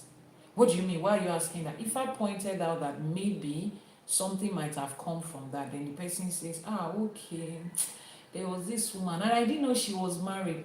If I said that's the situation, that's why this is like this. So how do we fix it? X, Y, Z, A, B, C. But next time, don't do that. Some of your clients, they are the one that mishandle the product. When you take your time and explain to them, and they narrate events of things, I think it must have been when my house girl was packing stuffs on it. That must have been where it bent. Sorry for coming to your GM to accuse. Oh no, it's okay, ma. We can all forget these things once in a while. Please, next time, do it like this. Or next time, we will pack it in a harder container. Just, that's somebody that is building business with the mind of building generational wealth. With the mind of building generational wealth. Not someone that says, I'm doing business because I can eat, so that I can eat, so that I can buy designer bag, so that I can shock my village people. Electric pole, you want to go and shock somebody, continue. The people you want to shock, you think they will stay at the same level of life, wait for you to make money to come and shock them. You will come back and be shocked yourself that they have gone ahead of you. Association of Shockers. So these things are the in-between things that you need to learn. How real life business works, how to handle a client, how to handle more people. When your business suddenly goes south with a certain client, how you don't go off on them. Yes, some clients can be rude and outrightly disrespectful, but as a business owner, you are representing that brand. You are not the business. It is not you that they disrespected. It is the brand. As the representation, as representative of the brand, you want to defend your brand, yes, but remember that you are representing a brand, and that customer's thoughts might affect a whole lot of other things. Is something you need to learn. Human psychology. If you take MBA, that is one of the courses you will go through. You cannot afford MBA, yes. There are short courses here and there, people that can take you through it. I've dealt with Nigerians in Nigeria doing business. I've dealt with Ghanaians. I have a company that has been established in Ghana for the past, 5 years? Yeah, it was shortly before lockdown. No, 6 years. It was 2019, yeah. It's been running in Ghana for 6 years. I can tell you for a fact that doing business in Ghana is different from doing business in Nigeria, as close as we are to each other. There are things that Ghanaians respond to that Nigerians will not respond to it in a million years. There are things that will catch an average buyer in Nigeria that a Ghanaian will not pay attention to. People think we are like brothers and sisters and we are so close and we can be lost in each other. But practical business experience will let you see that. There are certain products in my company that I do not sell in Nigeria, and it sells like long life and prosperity in Ghana. I have run a company in the UK, and I will tell you, UK people wọ́n láwọn, àwọn ará UK láwọn, but my clients in UK, they are my subscribers are very nice people. I cannot say it in English so that people will not vex, but ẹ̀yin tẹ́ ẹ wà ní London, ẹ mọ̀ pé àwọn ará London láwọn. I have run a business in the US, and when I compare US with UK, I came to a conclusion that ní London yẹn wọ́n láwọn. Kí ló ṣẹlẹ̀? People calculate money as if money buying, but that is the environment. That is the average person compared with the other part of the West. That's the way they are. Being there is what is going to, you will learn there. You will learn from there. I went to UAE, I looked at every part of the business structure in that place. I understand though, bills yẹn àti taxes yẹn láṣẹ Èdùmàrè, ajé á ṣe ní rọrùn fún yín. Ní táwó náà, àbùdí ní tolókun, àbùdí ní tọlọ́sà, àbùdí ní tiyín á máa jẹ́ láṣẹ Èdùmàrè. Ẹ ti lọ sí òkè òkun láti ṣiṣẹ́, ẹ kó èrè ńlá báyìí òun lè máa kó wá sílé. Ní ṣe lásán, ní bó ṣe lọ ló ṣe bọ̀, Elédùmarè ò ní fi tiyín ṣe bẹ́ẹ̀ láṣẹ Èdùmàrè. I looked at the economy there and I knew that this is a tourist country. This country is living on tourism. And they have one thing, luxury real estate. And they structure their real estate in such a way that everything that is the downside of other luxury real estates that you can put side by side, they don't have it. First of all, tax. It is zero tax. When you do real estate in UAE, zero tax. The person that is buying does not have to pay commission to you. Like I'm buying a property and then there's agency fee and then there is this. The government has structured it in such a way that they are the ones that take care of it. Clients that come to buy real estate in Dubai are not likely to be scammed because every real estate transaction goes through the DLD, Dubai's Land Department. I looked at all of that and I felt this is easy to sell. People are buying luxury like they will find anywhere else in a growing economy that attracts millions of tourists every year. Everybody will need a place to stay. It's a vacation location. People want luxury in vacation. Now they are not paying tax.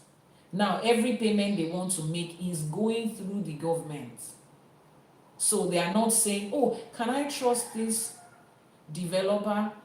They don't have an issue with the developer. If the developer does not meet up with their own end, the government is the one that is going to sort out the client I'm selling to. That makes it easy. And I looked around there and I chose real estate to invest in. That's real life business, not come and buy an ebook. Do you understand? So, and these are the things, these principles are things that you learn in Ifa. These are principles that you learn in Ifa. Ifa will look around, you bring two people's name, please, who can I marry?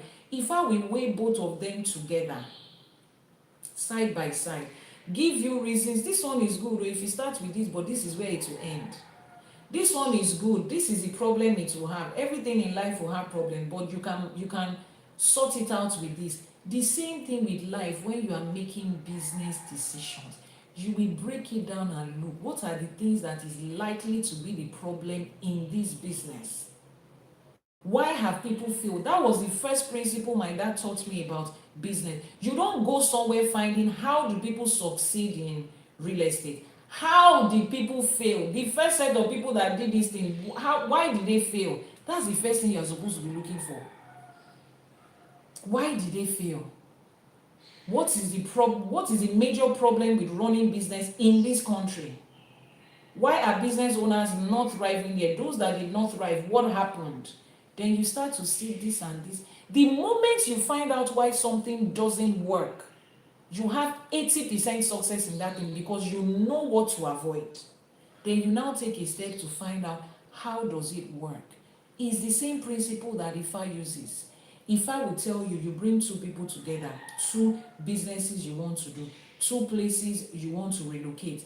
Ifa will analyze them one by one as it matches your own destiny. When you are weighing those business choices, that location to set up your business, what are you doing? You are looking at the one that will match you, the kind of person that I am. Can I survive with this business? You are a woman that is physically, even another woman will look at you twice. That, see how God just sets this one. I'm sure God created you on a Sunday because he had all the free time to create you.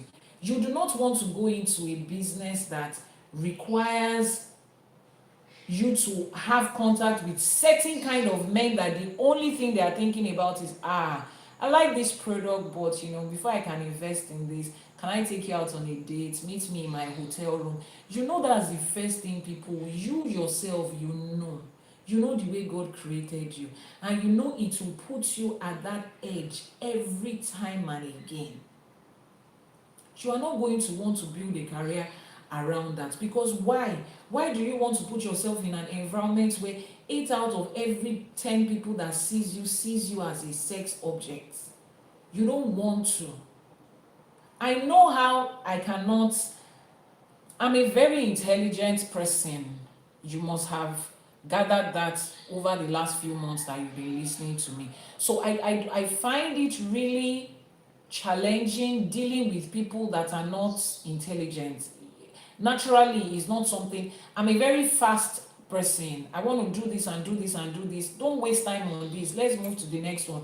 A, B, C, D, E, F. We already know it's going to Z. Let's go there. So I'm not likely to deal with people that are saying A for apple. Is it B for ball? I cannot. My person, I cannot stand that kind of thing. So when in my business, I avoid being people. I had picked the people at the ends of my business, at the leadership, to deal with them directly. They are the ones that have to deal with the rest of the other people, because I know myself. So any business that will require that I'm constantly communicating with people that, what I'm saying, I cannot. It doesn't mean that I'm saying, anybody that is not as intelligent as me is not. No, we are different. But I don't have that so much patience to be able to cope with that, which is the reason I will never give you a physical address to come and meet me. Because I know the moment I open somewhere today and say, this is my temple, people come there. The number of people that will be rushing there every day, I know. and having to deal with them one-on-one directly like that, especially at a point in their life where they are going through a lot. You see how we are doing it online like this is good for me. I know myself. I can take time before I respond to you. You are desperate right now, you are going through a lot of pain, so you are coming with a lot of pain to pour out on the person that will help you. I understand how you feel. But social media helps me to be able to handle those conversations very well. I know myself. And I put myself in the position where I have best strength. Anything that, any kind of business that would stretch the limit of my weakness, I don't do it so that I will not come off as unprofessional.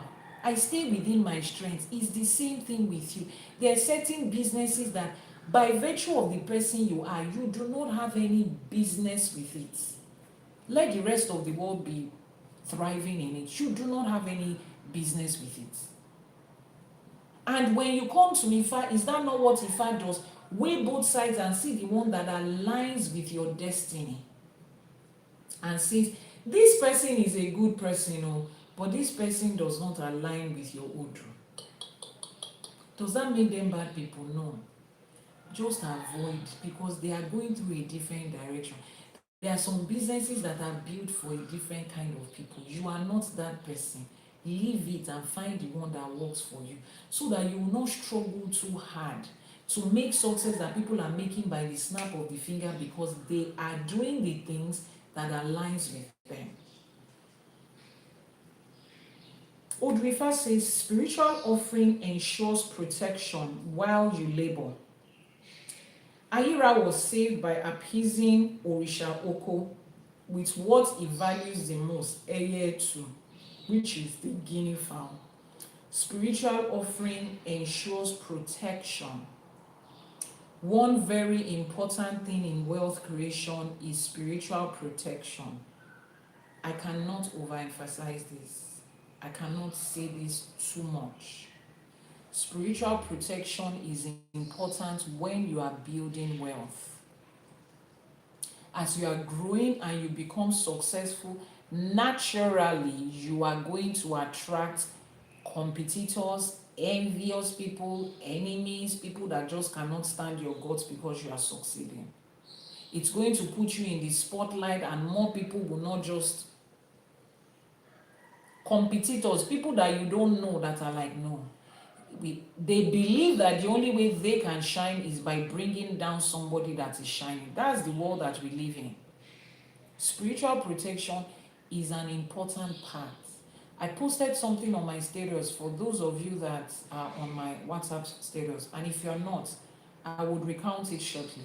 A lady came to me a couple of months ago, and she was talking about how in January she was a multiple business owners, business in 7 figures, multiple businesses in 7 figures. She owned them, and she had built that successfully over the years.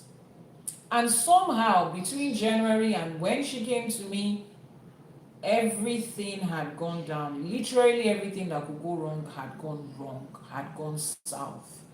And somebody directed her to my live streaming that day. She watched and she sent a DM. Thank you so much, Jane Juma, for everybody that have put in the likes. Keep liking, keep sharing, keep reposting. Follow on the plus sign, subscribe, turn on notification, do everything you can to make sure that this video goes to more and more people. ԻṢÄŠE gone. So she kept on, and then she came to me and I did a divination. And the first thing the divination asked was, the divination mentioned the fact that she had been intimately involved with somebody of a different negative energy, not even different energy, negative energy, and it had affected her. So I asked her, I was like, are you married? She said no. Are you seeing anyone at the time? She said yes. I said, okay, please, can you describe who the person is that you are seeing right now? Because I need to understand. Excuse me.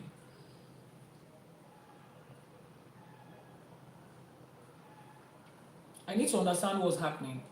So she described, she said, oh, the person she's seeing now, they started seeing each other last year, December, and they were friends in uni. In fact, they had even dated in uni for like 2 years, and they lost touch and they reconnected again, blah blah blah. And when they broke up while in uni, it wasn't like there was a fight or something. Things just naturally went their separate ways and blah blah blah. So I said, oh, okay, can you give me the person's name and mother's name if you know it? She sent it, we checked, and the Odù Ifá that came out says kokoro tó ń jẹ̀fọ́ ara ẹ̀fọ́ ló wà, meaning that the insect or the pest that is eating the vegetable is on the vegetable itself. And then she asked me, does that mean this is the person? I did not say that though. I'm just telling you, if I say kokoro tó ń jẹ̀fọ́ ara ẹ̀fọ́ ló wà, at least you're a Yoruba person. You know what kokoro is and you know what ẹ̀fọ́ is. And she said, this is not, it cannot be. I've known this person. In fact, he's even concerned with the situation of things. He's really been trying to help. He's this and this. And I said, okay, no problem. I'm not just an Iyanifa, I'm an Iyabiye in Oboni, and we have our way of spiritually handling things. So I spoke to my group of Iyabiyes and I presented the case before them, and I said, we are the mothers, awani abiyamo aye, abiyamo ọ̀run. This is who we are, and we cannot see a situation like this and not be able to stand up for another woman going through this. So we handled the situation spiritually, and on this particular day, the guy went and he left his phone at home, and then he calls the lady's phone. Is my phone there? I've been looking for my phone, blah blah blah blah blah. Oh yeah, your phone is here. And he's like, okay, don't touch it, I will send somebody to come and pick it up. And the way he kept on saying, don't touch it, I'll send some. She's like, should I bring it? No, don't worry, I'll send someone to come and pick it up. She just guessed, why would you be insisting don't touch it? She got into the phone and she said she was scrolling through the WhatsApp. She didn't see anything it was just regular people. Lo and behold, his mom's message popped up, a message from his mom. And she just decided to see men and their mothers, what do they even talk about? And she went into the chat, scrolled way back, and she saw a particular contact that his mom sent to him saying, this is the Baba in Benin. Benin Republic is a West African country. This is the Baba in Benin. And prior to that, they had talked about certain things, which I would let you know. So she went, clicked on, you know how you send somebody a contact on WhatsApp, it shows add contact and then it shows message. Once you have added contact, it just shows message. So she clicked on it and it took her to the chat of the Baba in Benin, and she saw the messages. Long and short of the story, the guy wasn't doing well. In fact, they've heard, among, like you have your ex-schoolmates and they were talking about this person there, that person here. They've always heard that the guy wasn't particularly doing well like that, so he had reported to his mom, as a mother, now what was happening to my son, this and this. So somebody had given her the contact of that Baba, and the Baba said, maybe this your son might not be able to succeed by himself, or we need to marry him to somebody that has money. So they told him to bring the names of all his exes that he still has contact with. At least the person that you are likely to date again is somebody you had dated before. You can rekindle old fire, it's easier. Or people around him that he knows that he has access to. If he asks them out, they will say yes, blah blah blah. And then he gathered the names, which included this lady's name. And the Baba responded that she is the one that is she has the most glory and star, and she's the most unprotected. Emphasis on the word unprotected. Spiritually, she's the one that was most unprotected, and she had a very great star. That's how they started working on her. And the guy reached out, from nowhere. Meanwhile, on the other hand, this woman is, I think, 37 or 38. Her mother too has been putting pressure. You have to marry this year. You have to marry this year. I need grandchildren. You have to marry this year. She's managing the pressures of her mom. So along came an ex who they didn't really fight like that, and The devil we know is better than the angel we don't know. That's what they told us. I don't know. I can't even make sense of that proverb, but it's okay. So she started, and they started dating. December. As of January, she was still doing well. And gradually. Now, according to what she read, the whole ritual to, transfer the wealth and blah, blah, blah was going to take 1 year. So they had rituals they were doing every month. The guy was taking certain things and passing it to her through intimacy and taking something from her. And it was going on through intimacy and through food. So they had different ones. So at the time she met me, it was about the 10th month.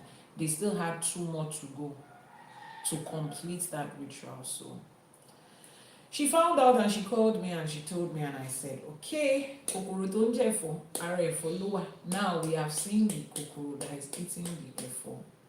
And we started back to back spiritual work. Now let me tell you this. As she was making money, she was putting money into some, what do you guys call that thing? Fixed deposits, right? Fixed deposit. So, and you know those fixed deposits, you are not allowed to break them until the contract is over. And if you have to break them, you probably lose a certain amount of money, all of that. So as bad as everything went, she still had that, which she just felt, this is last resort. When everything becomes, so when we wanted to do this spiritual work, she had to go and break one of those fixed deposits to be able to afford everything. And we did, and we started the process. And now I told her not to. Don't give this guy any feeling that you had found out anything or anything was going on. Just act like life is normal. Just continue to be there. A lot of other things would unfold. So the Baba had, of course, noticed that something was going wrong, and then they had asked the guy. So the guy is coming home to ask her, are you okay? Is everything fine? Are you this? Are you that? Is everything fine? This, and that. And she's like, I'm good, I'm fine. What's happening? Why are you asking questions? Have you gone to any church? I know these things is okay. If there's any church you are going to, take me there. They are beginning to have a feeling that she's going to some spiritual place. The guy just wanted to, and she said she's not going anywhere. She's just here. So we did, for that whole month, we did it. For the next month, we continued it. Everything that was required of her. Now, aside from her coming to Ifa and Ifa saying, do this 8 to 2, do this 8, but as Iyabiyes, we had things that we were also doing, for them as mothers, as spiritual mothers. We had stuff we were doing for her. And everything finally broke, and this guy started to fall terribly ill, like terribly ill. His mom had to come to the house to take care of them. That was her house, so because the guy moved into her house at the time they were living, but at least they still had the house. The guy would not make her sell the house, which is, since it's the same house they were both living. So the plan was, when they were done with the girl, he would just throw the girl out of her own house and begin to enjoy her own money from her own wealth and her own glory. That's life. That is life, and it can come from any gender. So the guy felt really ill, really, really ill. His mom had to come to take care of them in the house. And she still kept on staying there. She said she was waiting for the day conversation we reached there. Gradually, she had started building, we started doing Ajay work for her, giving able to Ajay, spiritual products to help her build business all over again, recover her clients, blah, blah, blah. The mother and the guy is in the house, the mom is taking care of, and then she said she walked in on them one day and she said, what was even the cause of this thing? Are you sure your son has not gone to put his hand into something that he's not supposed to? Both of them looked at her in shock. She didn't say anything. The moment we gave her go ahead, please tell them to leave, she just told them, she said, see, it's time to go to the hospital. You can't keep in there. The mother kept on saying, this is not hospital matter. This is not hospital matter. Your son is deteriorating here. Of course, they know it's not hospital matter because they know what they did. She shall carry them, wound the guy with ambulance from the nearby hospital that they had been using, took the guy there, dumped them here, and gave instruction. She doesn't want to see anyone around them. In fact, I had already told her, once things start to pick up again, maybe you are going to sell this house or let it out or something, just move to a new place. Immediately you can afford it, and just start, let the memories of this go.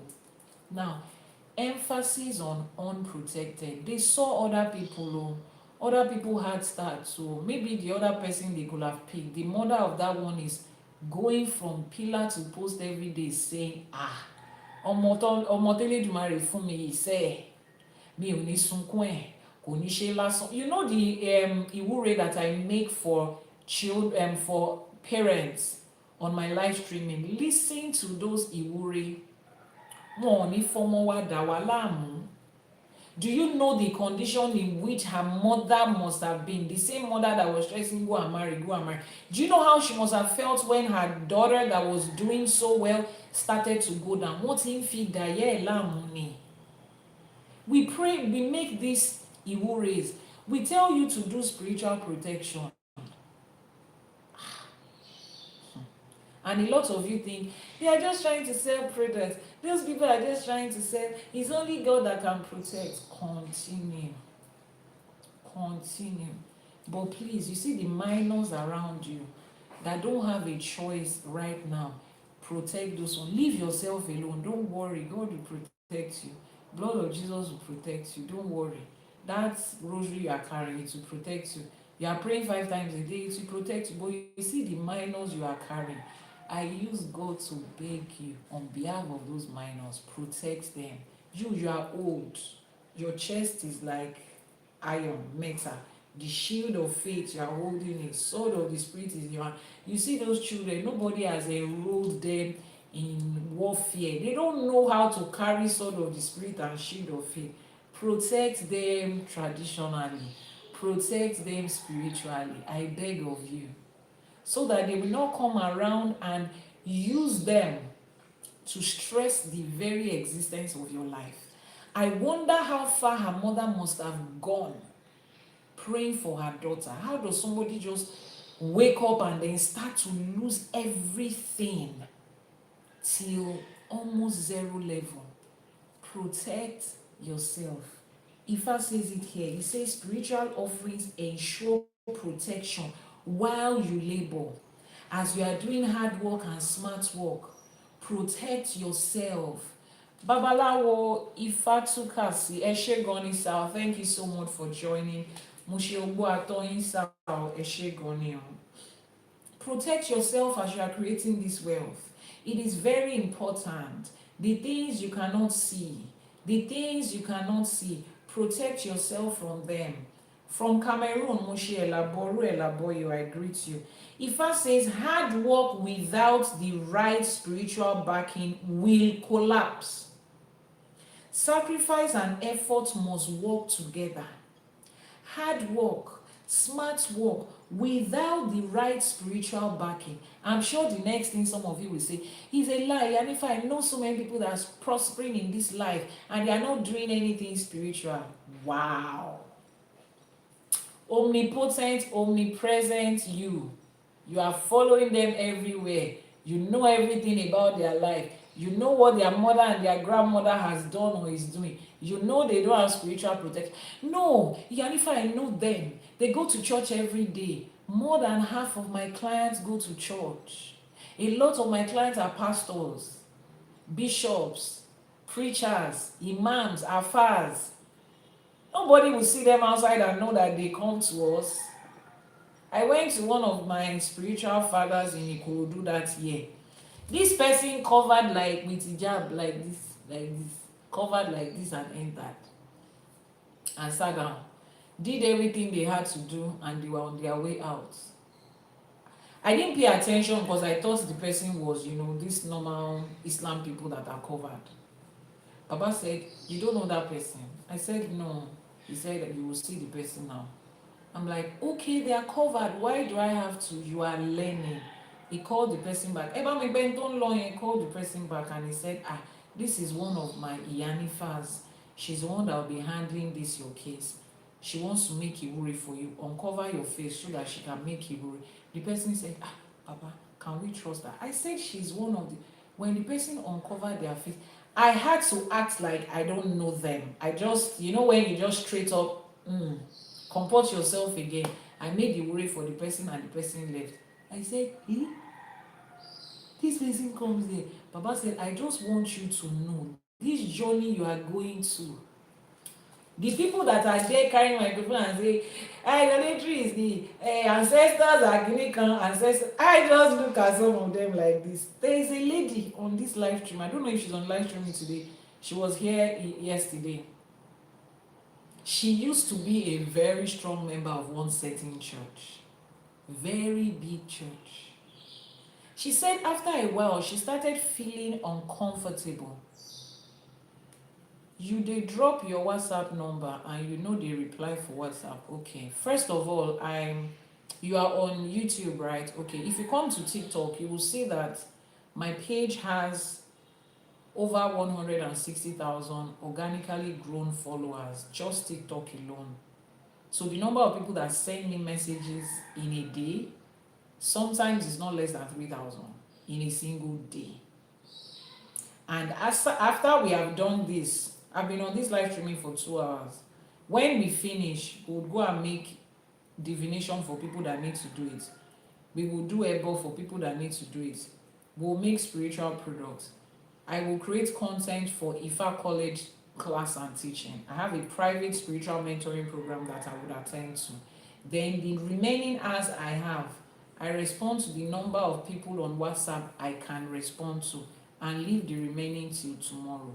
You understand? So it's like you are telling a multinational company or a bank that you people give us your customer care number, but when we call, we have to wait for 1.5 hours. The answering machine will tell you we are responding. All customer care consultants are busy at the moment. They are responding to other clients. As soon as there is a free space, we will link you in and you wait. You don't argue with them. You don't fight with them. You don't go to their pages and say, when they drop WhatsApp number, they reply. Let's attach emotional intelligence to everything we are doing. The kind of work I do, I'm the only one that can handle my phone.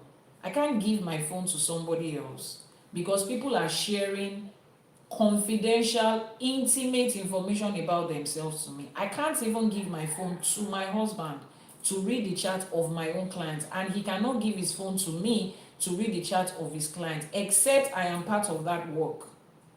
So the least you can do is just be emotionally intelligent. It's okay to say, oh, I sent a message last week and I've been waiting for a response. I know you're busy. As soon as you can, please respond. But coming to say, they drop WhatsApp number, they reply. No, you are the one that needs help. You are the one that needs a favor. I'm not the one that needs your help. I'm not the one that needs a favor from you. You are the one that needs to wait till you are responded to. This is the reason a lot of people that do spiritual work don't come online. Because people just lack, I don't know, but it's okay. So as we were saying, protect yourself spiritually as you are getting that product together. As you are building that progress, building that wealth, protect it so it doesn't fall. Ifa says hard work without spiritual backing and protection will collapse. Sacrifice and effort must go side by side. This Odù Ifá blesses with protection in labor, success in trade, and safety from untimely passing, being unalive untimely.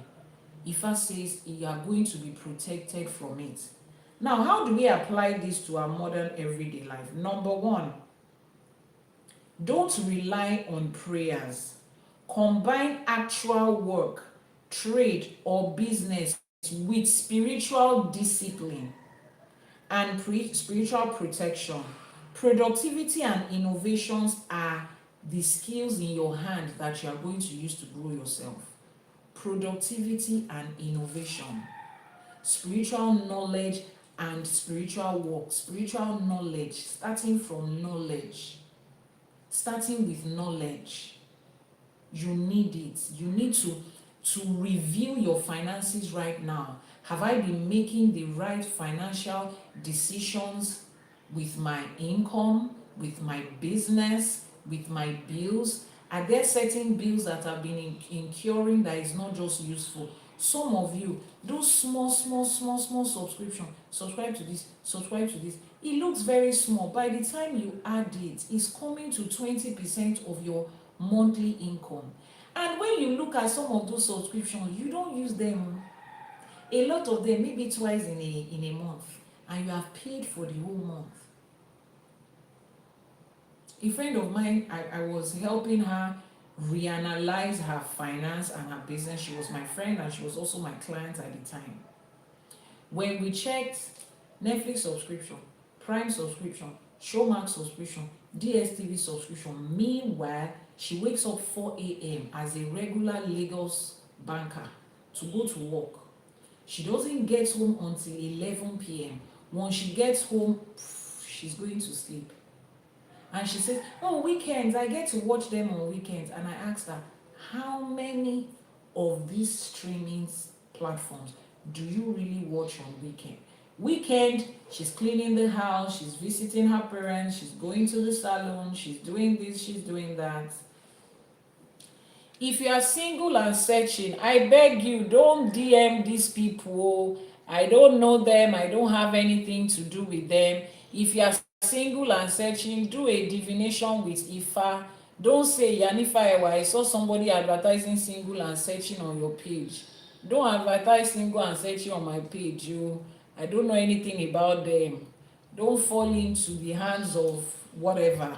I've taken that person off my page. So I was helping her to analyze this.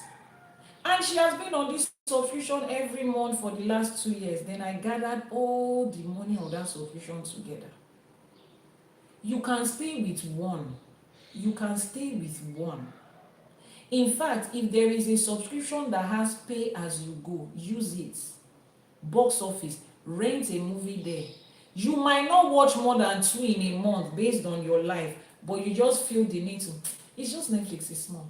It's just Prime is small. It's just this is small. That's how you gathered waste of money. That is how you wasted money. By the time I started putting all of those things off for her, we removed all subscriptions that she doesn't need. She has 2 cars. One that she has not driven since the beginning of that year. I started helping her with her finances. She has not driven that car, but she has to service it and maintain it every month. Just drive it around so that the car is there. It's a car, it's not an asset. You are not a billionaire who needs 5 luxury cars. You cannot afford it. At the level you are, madam, this one car is okay for you. I bought this other luxury one, so if I want to go to party, how many parties have you attended this year?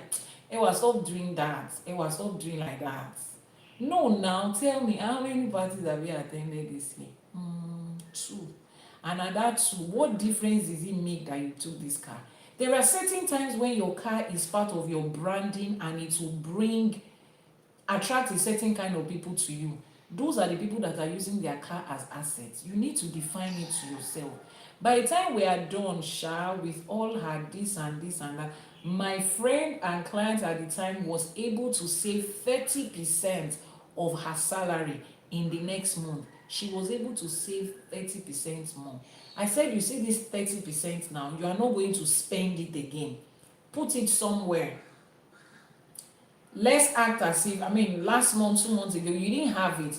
Let's put it somewhere and let's start working towards investing it into something that is going to receive returns. And she kept on doing that for months. And at the end of another 1 year, we came back to see how much that saving has brought. 30% times 12 months, it's 360%. So a little over 3.5 times her salary was what she was able to save within that 1 year. Not only save, she had invested it into something that was able to generate. And she looked at herself, she was like, oh, more. So I get this kind of money somewhere. You have it. Financial knowledge, financial intelligence. We all need it. I'm still growing my own too. But at least I'm still better than a lot of people. Someone says we waste a lot of resources over trying to prove something that people don't even care about. Exactly. You drove a luxury car to the reunion. I don't even know. Especially people like me. When I was younger, we were going to church from home.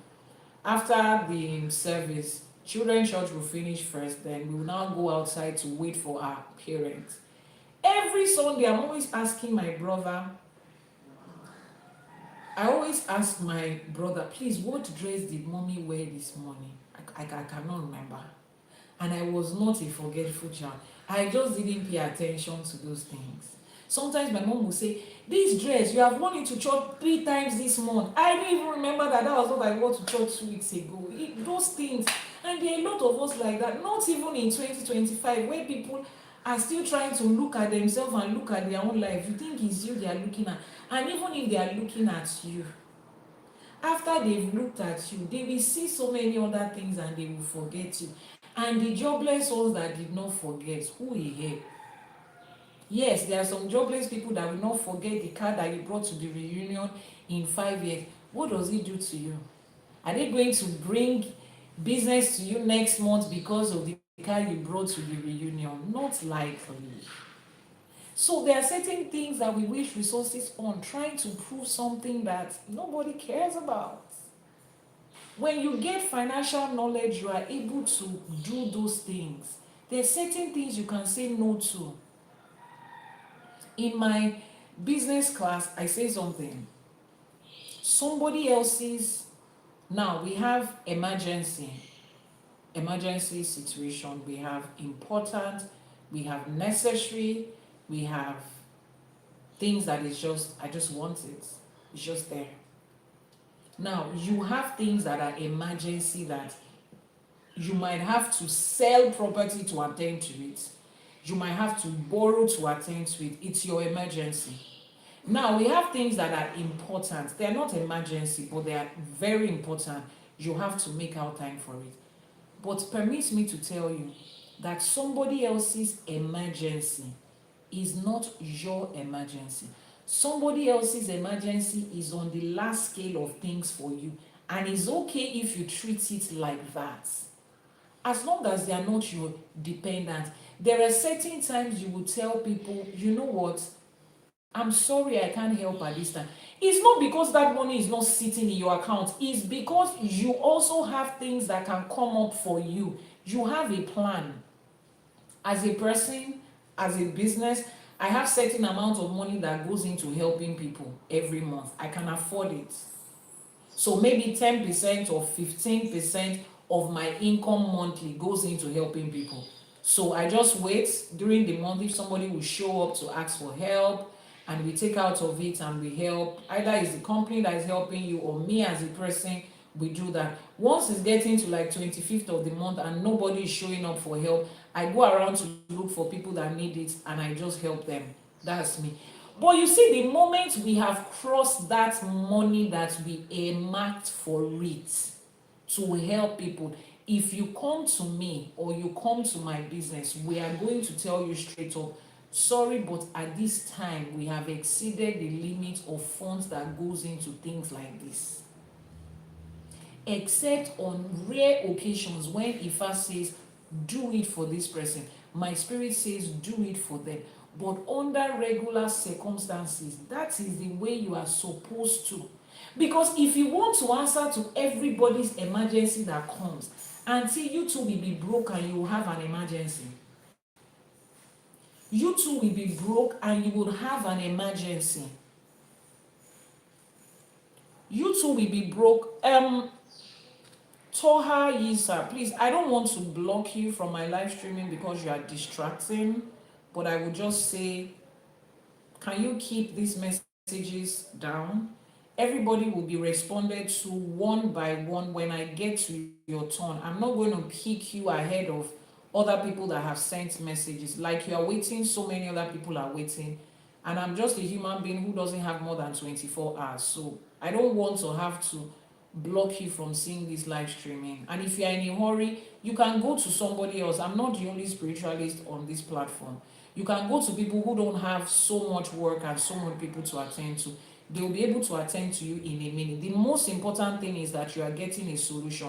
It doesn't matter if it comes from me or somebody else. As long as you are getting a solution, you are good. Please, so let's respect each other.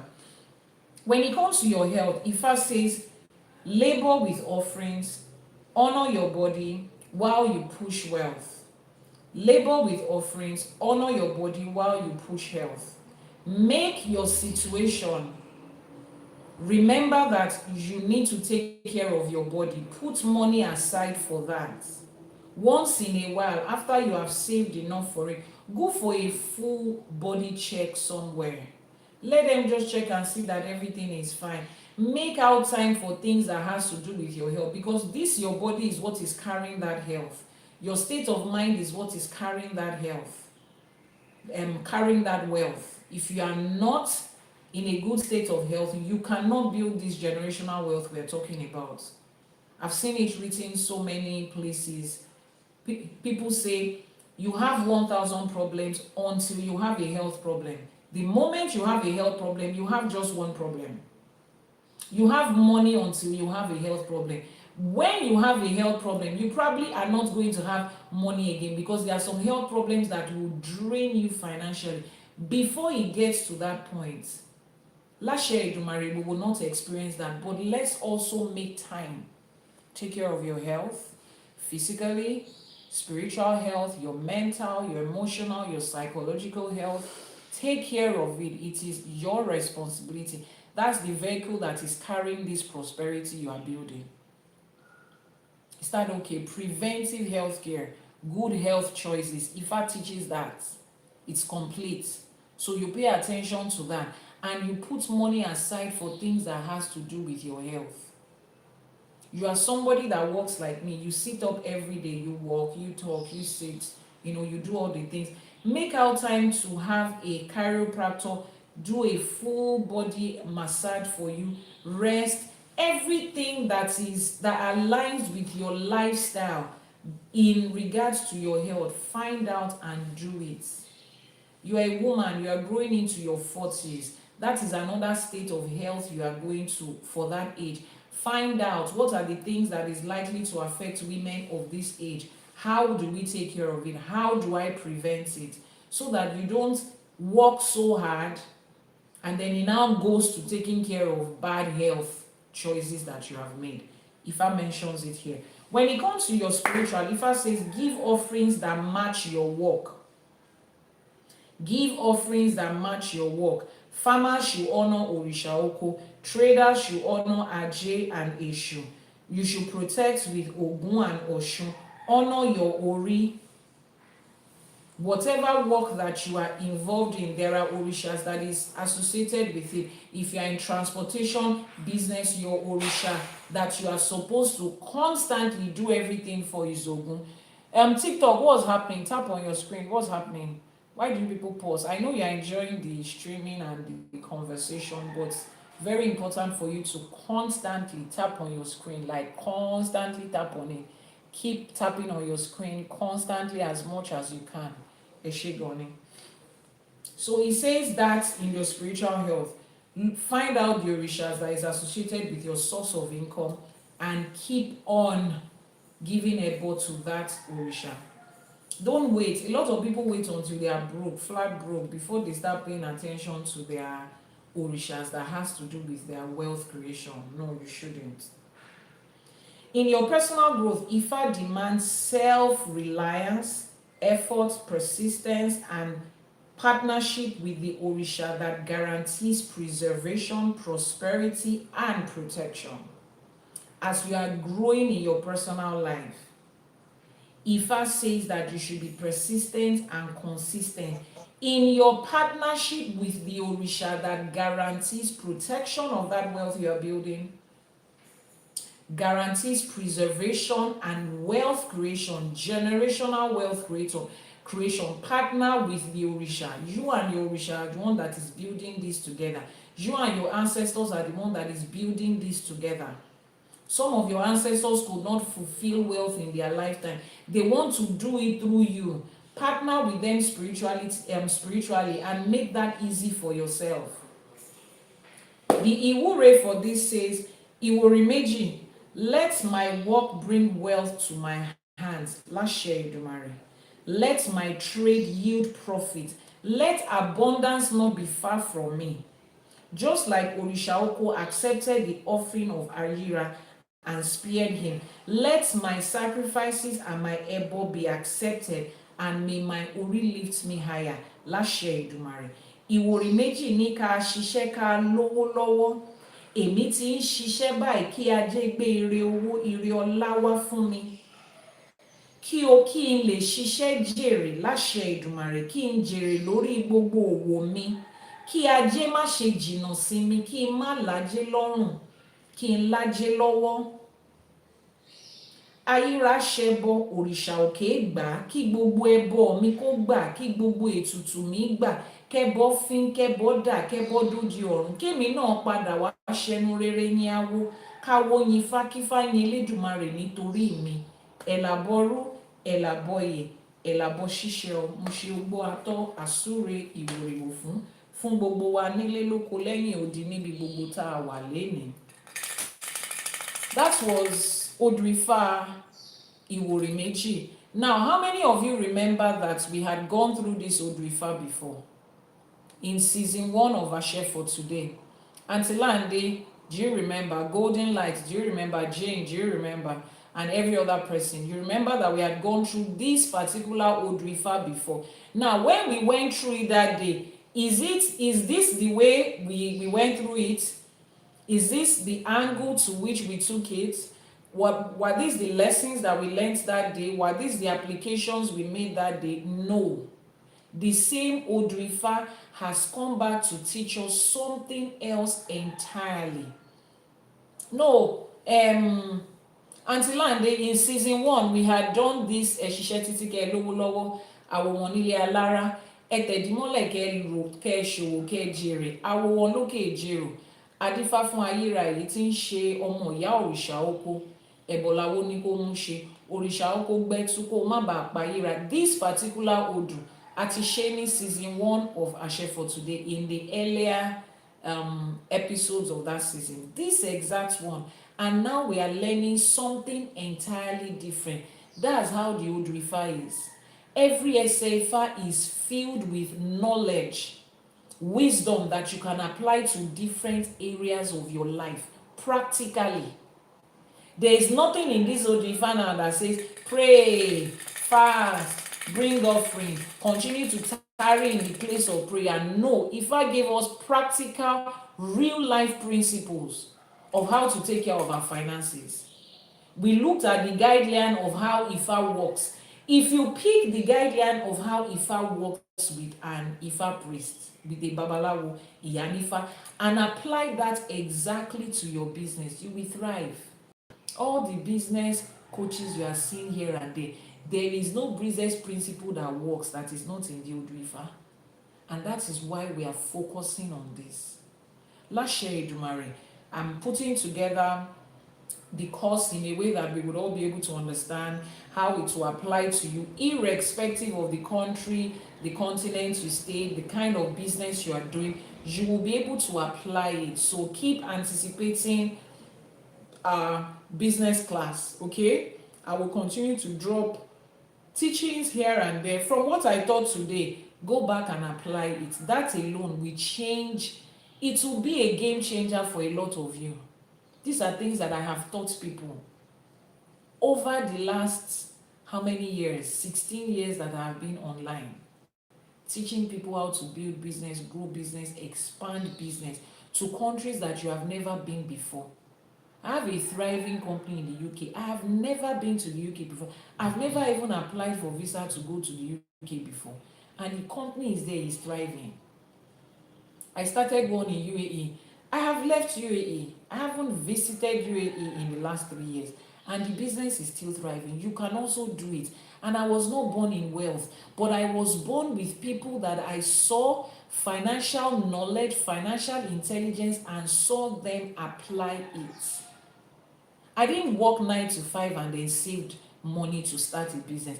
And I didn't inherit any business from my father and my mother. In fact, I didn't inherit any property from them. Yes, I did not inherit any property from them. My father shared everything he had among strangers. He had already, I had known him for that. I had known that was what he was going to do. Because he told me, where you are right now, at the time that he was passing, where I was a place that he knows that you don't need this from me. Let people that don't have it, let them be the ones to have it and expand on it. Those were the people that raised me. So everything that I know today came from applying financial knowledge. And over the years, I had gained a lot. And I will tell you, before I came into Ifa, yes, I have been building, but I struggled and gambled a lot. And then I came to Ifa and I saw the things that I had struggled to learn and to build on a platter like this, like lay down principle one by one. And I'm applying them now. And I'm seeing faster results than before I came in here. I'm not one person that will lie to you that, oh, when I was in church, things were not going on well for me. Things were going on well for me. I've said it before, I will say it again. I didn't come to Ifa because I had a problem. So if things were working on well for me here, and things are working well here, and I chose this path, is because there is something about this path that this other path does not give to you accurately. This other part, you had to gamble through so many things, struggle through so many things. Steps that you are supposed to take A, B, C. You first of all go A, Z, X, B, J, F. Then you now come back and find B. The time when you are going from Z to H to B to Oluwa, what is this? Oluwa Bigi, thank you so much for the gift. In Ifa, you just go one step, second step, avoid this, avoid that, go to the next one, avoid. Very clear principles, if you know it. I hear people say, Iyanifa, you make Ifa sound so simple. If Ifa is that simple and that practical, why are Yoruba people suffering? Yoruba people are suffering because they left the knowledge of Ifa and carried the one that is not working. Ifa is not just going to work for you automatically because you are Yoruba or because you have done it Ifa. You need knowledge and you need to apply it. Thank you so much. Ibi tẹ́ ti yọ àbùdíní tó lókun àbùdíní tó lọ́sà. Olúwabígi ibi tẹ́ ti yọ jáde. Ajé abayín fikún ní ìlọ́po láṣẹ Èdùmàrè. Someone says, honestly, you make it so simple. Because it's actually simple. It's not complicated. It's simple. It is practical. Everybody can find something in it. From the same Odù Ifá we are reading, I created ÌŞÄŠE for today for children, age 3 to 6, 7 to 11, 12 to 16. They are also learning things that has to do with their everyday life as children inside this same Odù Ifá. So it is the fact that you don't have a teacher that is teaching you. I know you have your babalawos, your Iyanifas, they are very great people, but how many of them are coming from the place of practical knowledge in Ifa? Before I started to practice Ifa openly, I went around all the southwestern states in Nigeria, every one of them, finding out who has the knowledge of this, who has the knowledge of that. It took me away from my family for over 2 years at a stretch. From there to Benin Republic, from there to Ghana, then to Benin Republic, then to Togo. Just to gather information about Ifa, knowledge.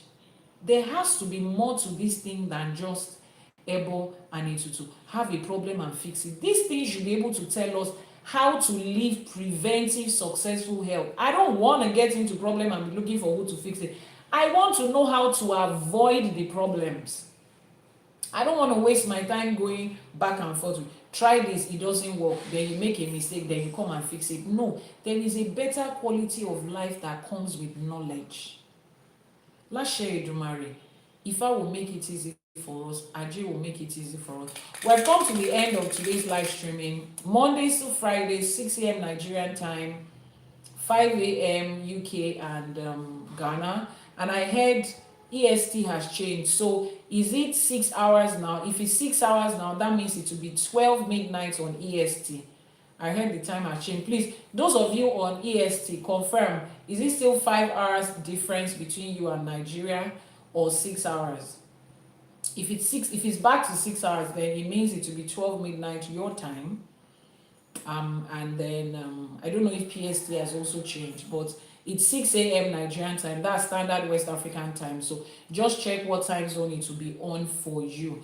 We'll be here again tomorrow. We have had this several episodes of this. This is season 2, and this is episode 16, or is it 17? Episode 17 already. So the previous episode from the previous seasons and from this season, the replay of everything is on our YouTube channel, Iyanifa Ewa TV on YouTube. Go there, subscribe, turn on notifications, follow on TikTok. If you're on YouTube too and you want to follow on other social media platforms, follow on TikTok. We're also on Instagram as Ifa College. You will find it there. Follow and keep learning, keep learning. Now, more than that, start preparing for this finance and business class. In my busy schedule, I'm finding time to create the courses, digging up different Odù Ifás that speak about different financial knowledge and financial principles so that we can apply it. Not just general principles of life, but ancient principles that worked for our ancestors, that made us build the thriving trade and economy that we had, that attracted the West during the transatlantic trade period, that made them to look at us like, look at what these people have. We have to take it away from them. Nobody goes to a place where they don't find value. That value, we have to build it again, and it starts with me and you. Tell me more about Oju Buruku. What's the meaning of that? If you don't have any other questions, let's wrap up.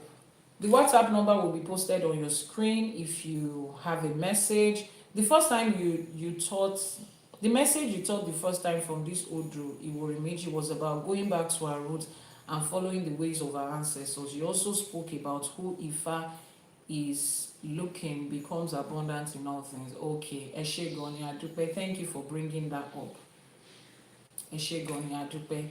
So if you don't have any other questions, let's wrap this up. The WhatsApp number will be posted on your screen. If you need a divination, a consultation, a reading, you need to do your ÌṢẸШE, you want to find out your wishes, you want to learn about Ifa, you need spiritual products that is African spiritual based, you need spiritual mentoring, you think you have a spiritual calling, or you are sure you have a spiritual calling, and you need guidance and every other thing in between, just send a message to the WhatsApp number that is showing on your screen or the description box below.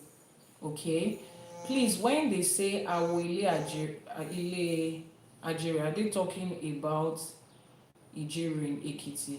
You have always wondered. No, they're not talking about the one in Ekiti. All right. There's a class that I have that explains these locations and what they mean. The class is on, I think it's in our Ifa studies, Ifa studies on Ifa College. Just go to ifacollege.com, ifacollege.ng, ifacollege.ng, ifacollege.ng. You would find it there. Can somebody post the WhatsApp number on TikTok? Canada Dibia, please post the WhatsApp number on TikTok. Let me see if there's any other question. You make it relatable and practical in modern day living. Ogboato, Àṣẹ, Ifá ṣeun, Irúnmọlẹ̀ ṣeun, àwọn Aláṣẹkù, wọ́n kú iṣẹ́. WhatsApp number is on what's it called right now? It's on TikTok, abi? It's on YouTube right now. I'm trying to see if there's any other question.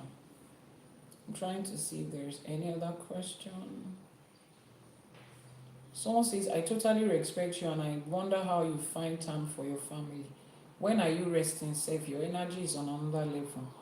If I share, we are making our time. My family already understands where we are. Iyanifa, all your fingers, no ring. I believe an engagement is not displayed by ring in ÌṢẸШE. Wow. Wow.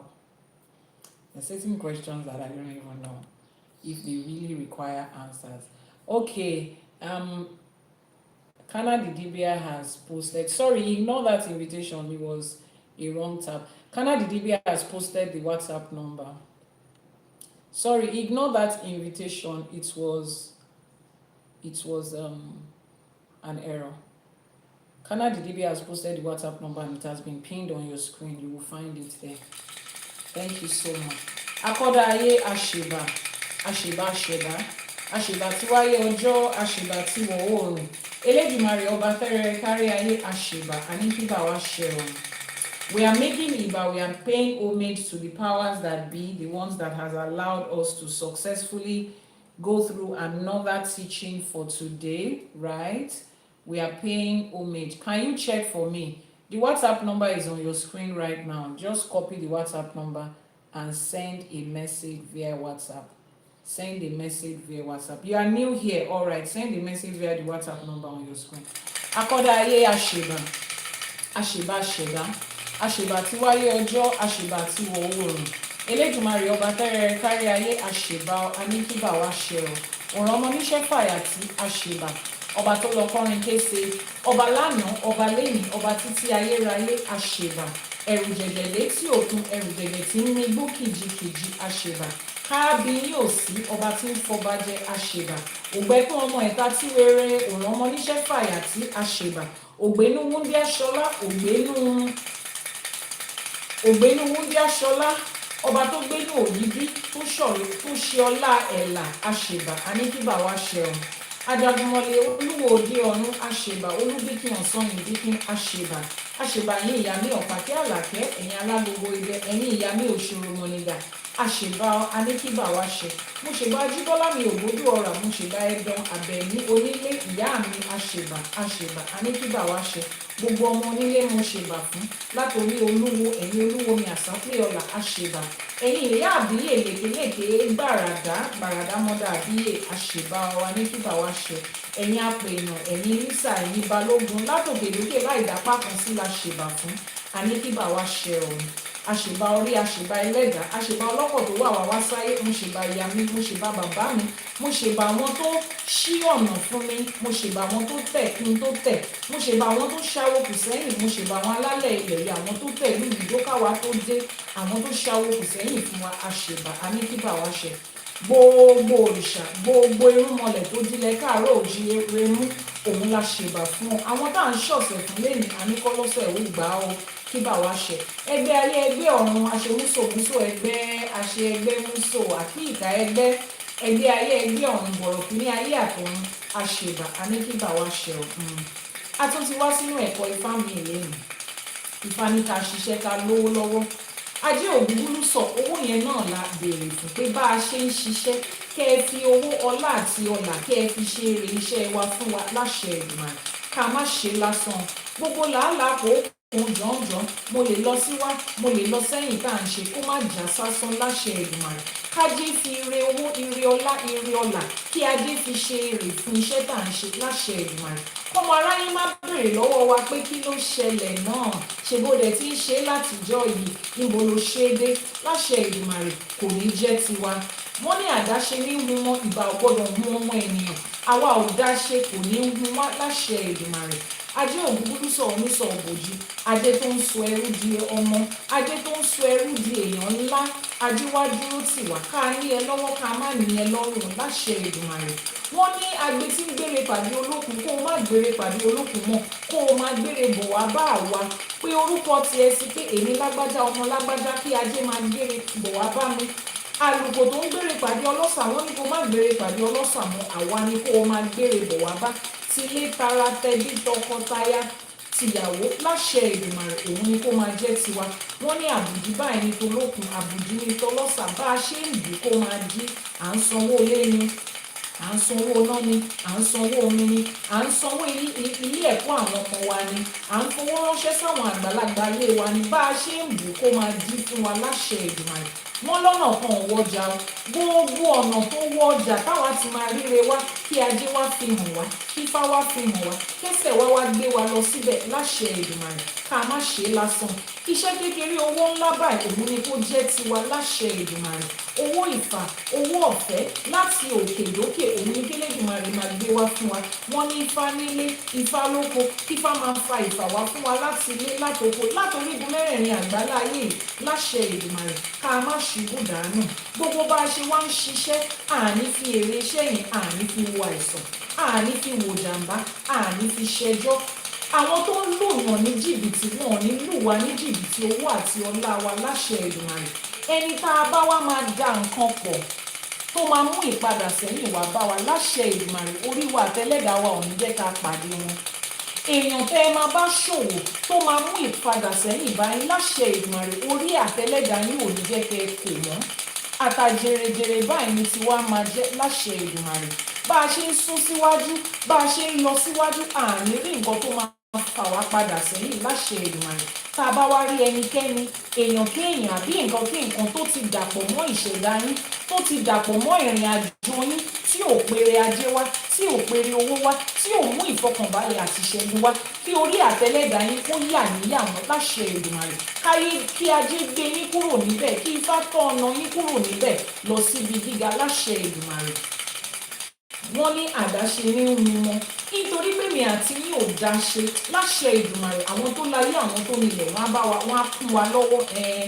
Odù Ifá tá a kà lẹ́yìn, wọ́n ní ká ṣiṣẹ́ títí ká lówó lọ́wọ́. Bá a ṣe ń ṣiṣẹ́, owó, ọlá, ọlà ló máa jẹ́ tèmi àti yín. Wọ́n ní ká tẹ̀jú mọ́lẹ̀, ká ṣòwò, ká jèrè. Bá a ṣe ń ṣòwò, àṣejèrè la máa ṣe, àtàjèrè la máa ṣe. Àní ná àná tán, àná ṣẹ́kù tó máa ń lọ láti ìrandíran, òun l'Elédùmarè máa fi ṣe ọwọ́ wa ṣe. Àwọn ọmọ tá a wá ń tìtorí ẹ̀ ṣe, tá a fẹ́ ṣiṣẹ́ lẹ̀ fún, tá a fẹ́ ṣe òwò lẹ̀ fún, ọmọ aráyé ò ní fi wọ́n dààmú wa.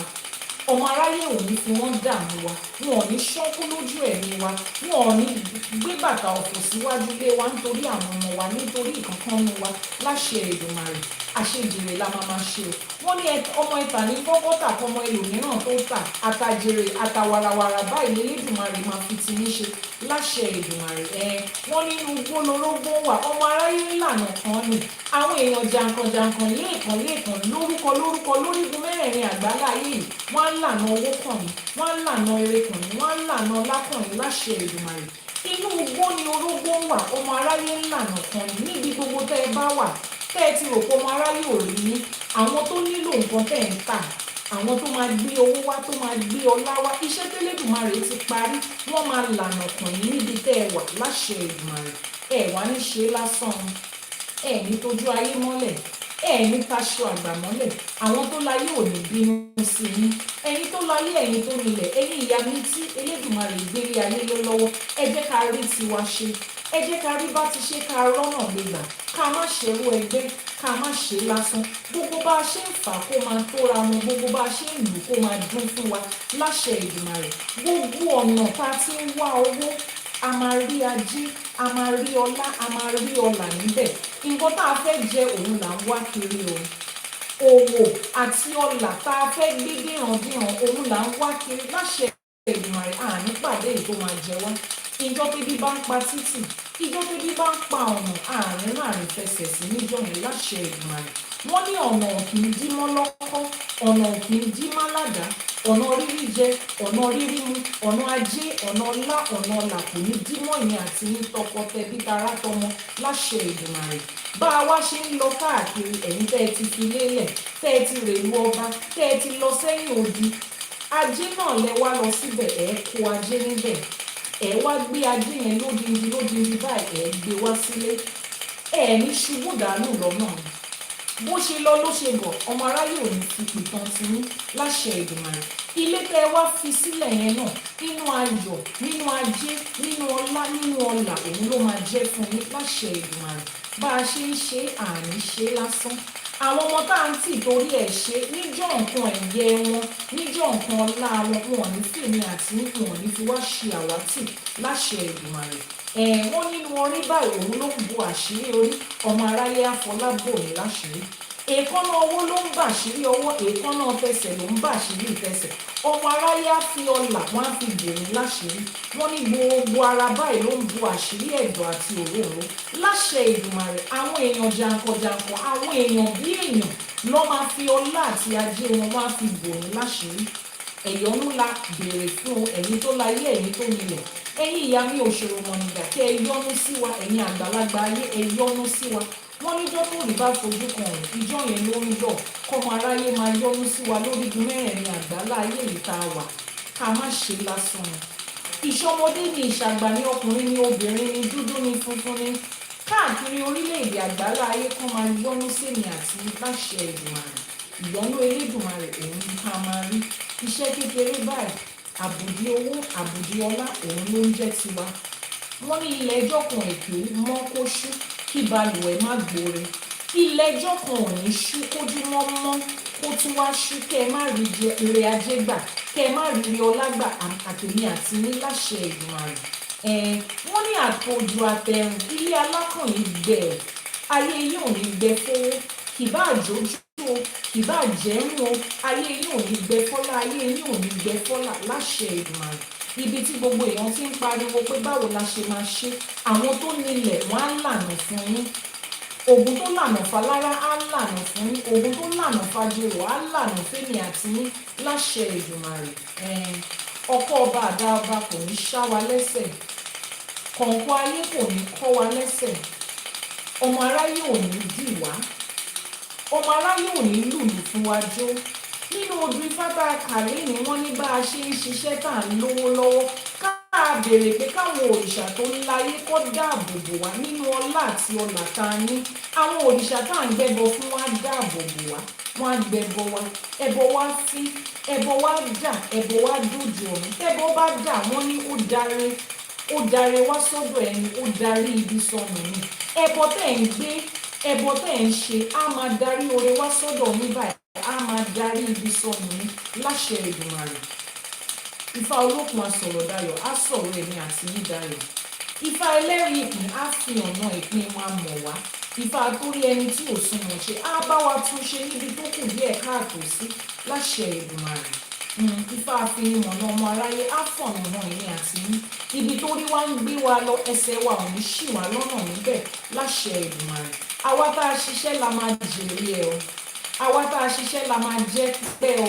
Lọ́jọ́ ogbó wa tá a bá ti gbó, tá a bá ti tọ́, àní jókòó máa wọ ọwọ́ ọmọ wa ká tó jẹ. Àníkún àlékún la máa fi lọlé ayé títí di ogbó láṣẹ Èdùmàrè. Nínú ogbó a máa mówó, nínú owó àwa náà máa fi ṣèké àwọn ọmọ àtàwọn ọmọ kí Elédùmarè ní kó gbẹ̀mí wa láṣẹ Èdùmàrè.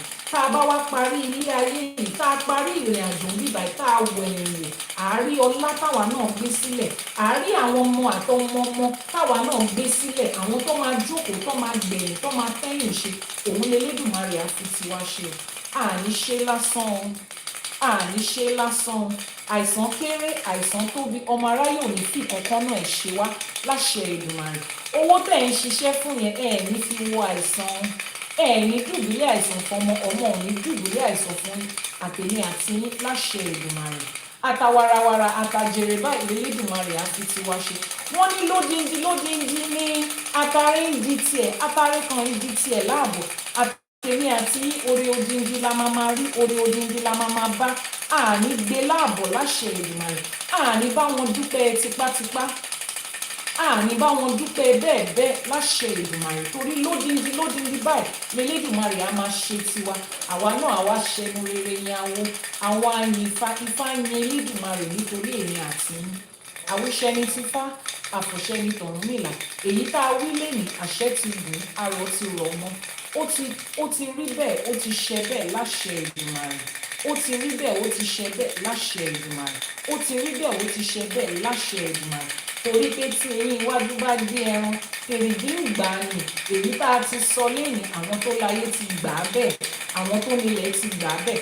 Àbálà wa dá lẹ́nu, àmọ́ òrìṣà òkè òun ló ń fi àṣẹ sí àbá tálágẹmọ bá dá. Àwa dẹ̀ tún ti dábàá lẹ́yìn, òrìṣà òkè ti bá wa fàṣẹ sí. Nílé lóko lẹ́yìn odi, níbi gbogbo tẹ́ ẹ bá wà, wọ́n ní afẹ́fẹ́ báyìí tó bá fẹ́ ó máa ń kan di oko lára ni. ìwúre tá a ṣe lénìí á kàn yín lára nílé lóko lẹ́yìn odi lókè nílùú ọba lókè òkun níbi tẹ́ wà, á kàn yín lára, á mọ́ yín lára láṣẹ Èdùmàrè. Ó ti rí bẹ́ẹ̀, ó ti ṣe bẹ́ẹ̀ o, àṣẹ. Wọ́n ní ká kí onírú pé ẹ ṣé, wọ́n ní ká kí ọlọ́bẹ̀ pé kẹ́ ẹ ṣé, ẹ̀yin tẹ́ wá bá wa jẹ́ náà wọ́n ní ká kí yín pé ẹ kú àìbínú o. Títí ọ̀la tá a tún máa pàdé lórí ètò Àṣẹ for Today. Èmi lolóòtú àti olùdarí Ifá College Iyanifa Ewa tí gbogbo yín mọ̀ sí Iyanifa Ewa. Èmi náà ni olóòtú yín lórí ètò Àṣẹ for Today. I will see you guys tomorrow. This is the YouTube channel of Iyanifa Ewa TV, and this live streaming was also recorded on Ifá College TikTok channel. I'm Iyanifa Ewa, the founder and the visionary and the pioneer of Ifá College and the host of your popular daily streaming program Àṣẹ for Today, which you're watching a replay of it right now. Láṣẹ Èdùmàrè, ire la máa máa rí. I'll see you tomorrow. If you missed this episode or any other episode, just head over to the YouTube channel Iyanifa Ewa TV. If you are catching a replay, it's everything you need is in the description box of this video. Until tomorrow, I say ire àti ayọ̀ báyìí òun la máa máa bára wa ṣe o.